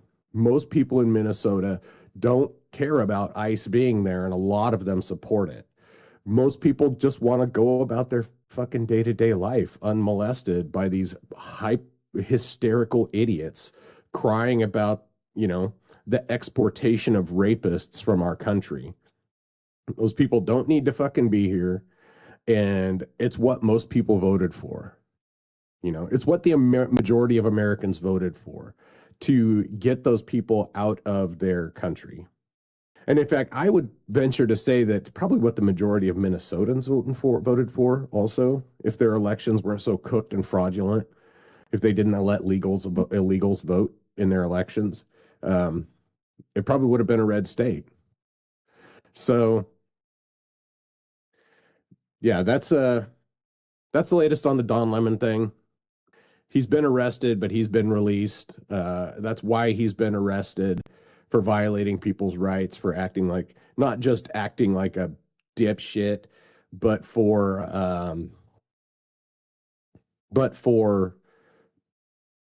actually intruding on the rights of regular people and abusing the rights of regular people, non-political actors, people who are just trying to go about their fucking day-to-day life. But these communist agitators can't allow that to happen. They are going to, by hook or crook, make sure that we get our own mustache man eventually. This is really what it's going to come down to. Yeah. They can't. I mean, they were the reason why that guy came up in Germany too. So that's exactly right, because Hitler rose to power, and his party came to power. They became prominent because there was such an increase of degeneracy and violence, communist violence in the streets. There was all sorts of bombings. There were stabbings, people getting attacked all the time by, fucking red mobs of communists. And the normal people got sick of it. And so they elected a fucking strongman who promised to fix the issue. Get rid of the Jewish degeneracy that'd been plaguing their fucking country, and get rid of the communists who had been harassing and violating everybody else's rights. So, yeah, how we'll see what goes on. How did that work out for Germany? What's the proportion of the populations that's filthy communist these days? Right. One's too many. One is too many. But all of them. I mean, we helped the communists take over Russia or Eastern Europe. That's really all it comes down to. Yep. Yeah. Well, the Allies got together and handed. Was a fucking commie dictator wannabe. He just had a D beside his name instead of a C. Yeah. Yeah. Really should have just finished the job after Germany fell over. Yeah, honestly. But anyway. And for all the lauding that Churchill gets, he wasn't any better. No. Just a fucking alcoholic degenerate that handed Poland. Europe to the communists. Poland. Yeah, he gave Czechoslovakia. Poland straight over. Yeah. Yeah, Patton was right. Yeah. Cool. You know, we should have done what the other Churchill, the Scottish Churchill, said. He wanted that war to continue for a few more years. Mad Jack. Yep. Right. So anyhow, let's I don't know. We got anything else on the slate, or do we want to jump into memes? We got like 10 minutes here. And we're jumping into memes. This is going to count as a meme. Again, we're not going to spend much time on it because of that. So, New Zealand Transport Agency discovers 440 fake commercial driver's licenses. So, what they decided to do to resolve this is they got a bunch of people coming into the country with foreign licenses. Yeah, turns out those weren't any good. So they're like, okay, we'll make them resit the exams. Wow, who could have guessed? Look at all that, geez. Transport operators gathered in Auckland in November to support the drivers. How are there that many fucking Indians in Auckland? All in fucking transport. Congratulations, EU. Yeah, no shit. They made the fucking Ursula thing because they've already done it. They're just now it's like, oh no, they came up with the new way. The New Zealand Transport Agency will allow more than 300 drivers who lost their commercial licenses after submitting false road documents in the license conversion process to reset driving tests. No, they should have been deported immediately. Fuck off. Yeah. Oh yeah. They should be deported or be thrown in jail for fraud. Yep. Oh, what's that? You committed fraud. Out. It is, but guys, it is cultural. It's in this culture to be fraudulent. Yep. You can't help it, you see. But God, Yeah.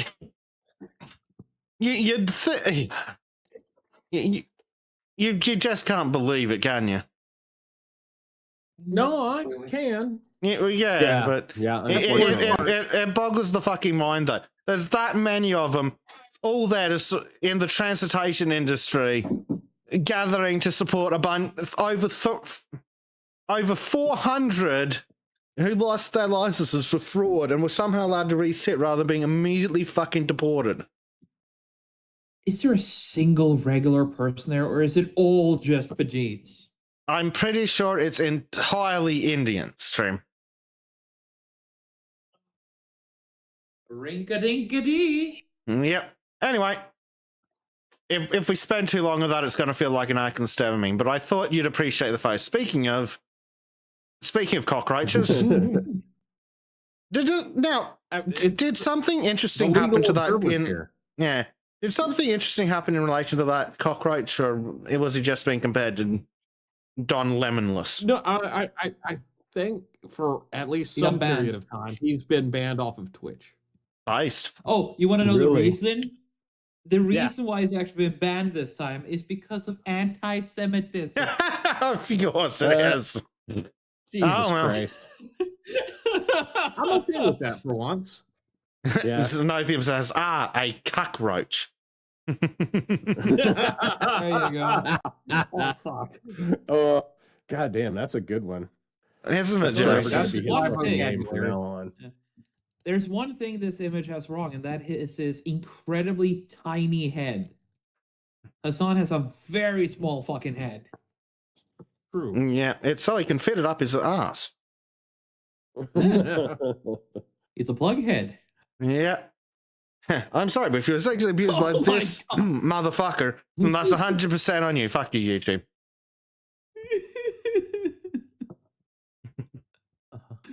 Holy shit. Yeah, free goat. I'm pretty sure that shit would work, especially when the Jeets come.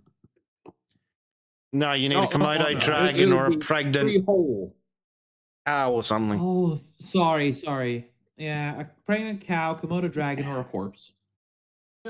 You know what's funny is when I was a kid, we had a goat when I was a kid. I mean, I lived on a farm. We Oh, had a no. couple of Oh goats. God. But we had one goat. He got kidnapped by the field workers, the Mexican field workers, because they cooked him and ate him.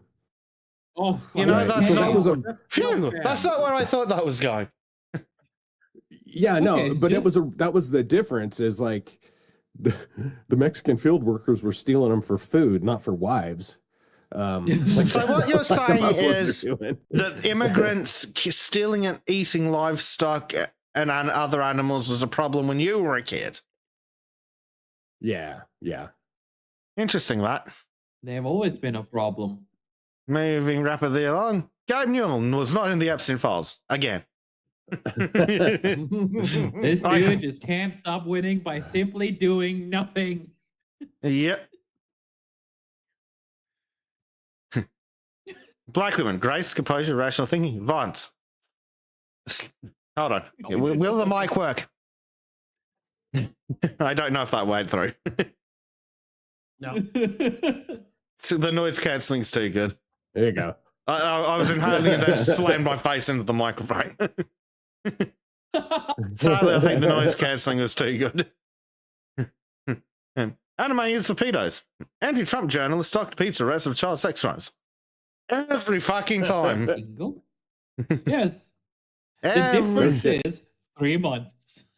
From the post is Well, made, that's what 3 months, and there you go. that's one of the things that's come out from those files. The new release of files is how often they used pizza to talk about children. Yeah. How they used Fair. pizza as a code word for. So it's like, oh, so all those Pizzagate people were crazy, right? Like, no, they were nothing right there. Yeah, okay. No. Pizzagate's been 100% exonerated. Proven. I mean, I believed Yeah. it from the start, but it's been 100% proven true. The So- people who but this proves the point I've always made. The people overreacting to Lolly are just disappointed that it ain't real. Yeah, I think there's some people genuinely against degeneracy. is- They're not fans of lolicons either. Believe So. me, it is disgusting. When I'm talking about people who get on a fucking high horse shrieking about it to the sky, right? The They ones who always complain come that out any like this. woman who looks younger than 45 is a lolly or some shit. But basically, you can tell Yeah. if they sound stupid, then they're a lefty who's about to get busted for the real stuff. If their argument is that that's a minor and it's weird and creepy, then yeah, that's legitimate. But if their argument is that college girl with huge tits is a child because she's slightly shorter than the average Japanese Short. woman. Never mind the existence of the huge titted Japanese porn star who dressed up in cosplay and is like, yep, here you go. Short stacks for the win. Mm-hmm. Yeah. You just need to teach them to balance a beer on the top of their heads. That is perfection. Right. Moving on. Oh, God, no. I feel like having a loud conversation in public and then I'll yell at whoever asks me to keep it down.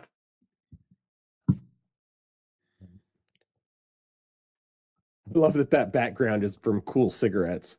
Most people won't recognize that, but that's a pack of Cools in the background there. Menthol cigarettes. Well, that adds up. Yeah. Violence retard. 3 rhino poachers eaten by lions after breaking into South African game preserve. Excellent. Yep. Good kitty. Yep. Good kid. I love my skin. If I drew you, I would get fired.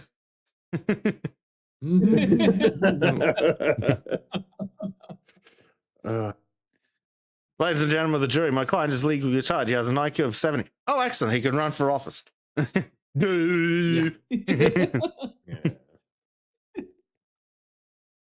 Your Honor, my client is too dumb to understand shooting someone who's that. Good point. And put him back into public. Yep. yeah, right. Oh, dear. Me, anyone trying to justify pedophilia. Yep. Wish. Trump is in the Epstein files. Says Epstein hates Trump, but Trump is mentioned. Oh Yeah. no! Why do I see AOC in that picture? The teeth. Yeah. Ah, there. Sometimes Daddy takes private planes to visit other little girls by Chelsea Clinton. No. Old meat, but it checks out. Yep. Russia shooting itself in face. America ready to run. EU running backwards. China ready to run. India on train tracks buggering someone. Yep. Not about to be run over. Oh. American veteran killed in Ukraine want to make a difference, father says. NPC. NPC, yeah. Oh, it's just perfect. Democracy is the will of the majority. So it's gang, right? To be fair. That's what I used to say. 9 out of 10 people enjoy gang rape. So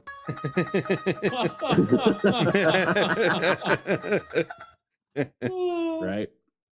Yeah, the slightly more socially acceptable way of phrasing this man is the classic democracy is 3 wolves and a sheep voting on what's for dinner.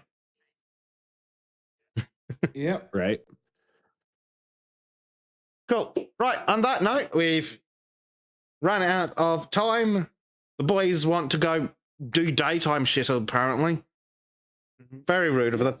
Daytime? I know. What do you mean? It's evening. It's late. No, I said the boys. Not the Swedes. Not the men. Gotcha. And Bez wants to Run go to bed. It's an Yeah. ungodly hour in fucking It's Australia. 4 a.m., god damn it. Oh boy. Jesus fucking Christ. Yeah, I'm going to sleep. You need to immigrate soon, dude. Not to, to America. And then we'll set up a compound. Do weird shit. God, one day. Actually, fair warning. If I do end up living in America, don't be surprised if Sultans turns into like a ham radio channel. I mean, entertainment. Oh dear. But yes, on that note, things coming up this week. Is Auto Circle on a break this week? Or is that next week? Yeah, we're various reasons. yeah, we're on a break this week. Yeah, excellent. So there'll be a simply what are we calling it? It's a simply sketchy. I can't remember because I removed the title to It's make simply it sketchy. look better. It's a simply sketchy. There'll be a video on Trim's channel on Wednesday. Is it Wednesday? It's scheduled to go live at like 4 a.m. Thursday, so I don't fucking know anymore. 6 o'clock Wednesday Norwegian time. Yeah. It ends up being something ridiculous Australian time. Yeah, hopefully there'll be Dinkum tomorrow night at bong time. And hopefully I'll get something edited and at least ready for the subscribers this week. At least one of the trim tales is ready to go. I think there's 2 that are ready to go. One of them needs a script check and a slight a bit of ADR. And one of them is just mad shit. I'm not gonna. Shit, I still haven't recorded the one about the mighty Cheeto. Yeah, I'm not sure what I'm going to be able to do with the Chinchiro or whatever it was one. Chincharon or whatever fuck you called it. Chicharron. Chicharron. Chicharron was a Liberation fucking of good Chi- one. The liberation of Chicharron. By the Great Cheeto and the Knights of the Triangle. Fucking brilliant. Yes. I loved it. Oh dear, that one's going to be mad if I manage to get it edited. I believe in you, dude. Alrighty. Yeah, that's it's about been fun, guys. everything. So we will leave it there. Thank you very much for joining, boys. Thank you very much for coming along your chat. Yeah, we'll hopefully we'll see some of you for Dinkums tomorrow. Otherwise, we will be back next Sunday at fucking 2 p.m. London time because we've all got nothing better to do. Yeah, such is life. Yeah. Goodbye, Bye-bye, everybody. everyone. Shadilay. Shadilay. Shadilay, folks.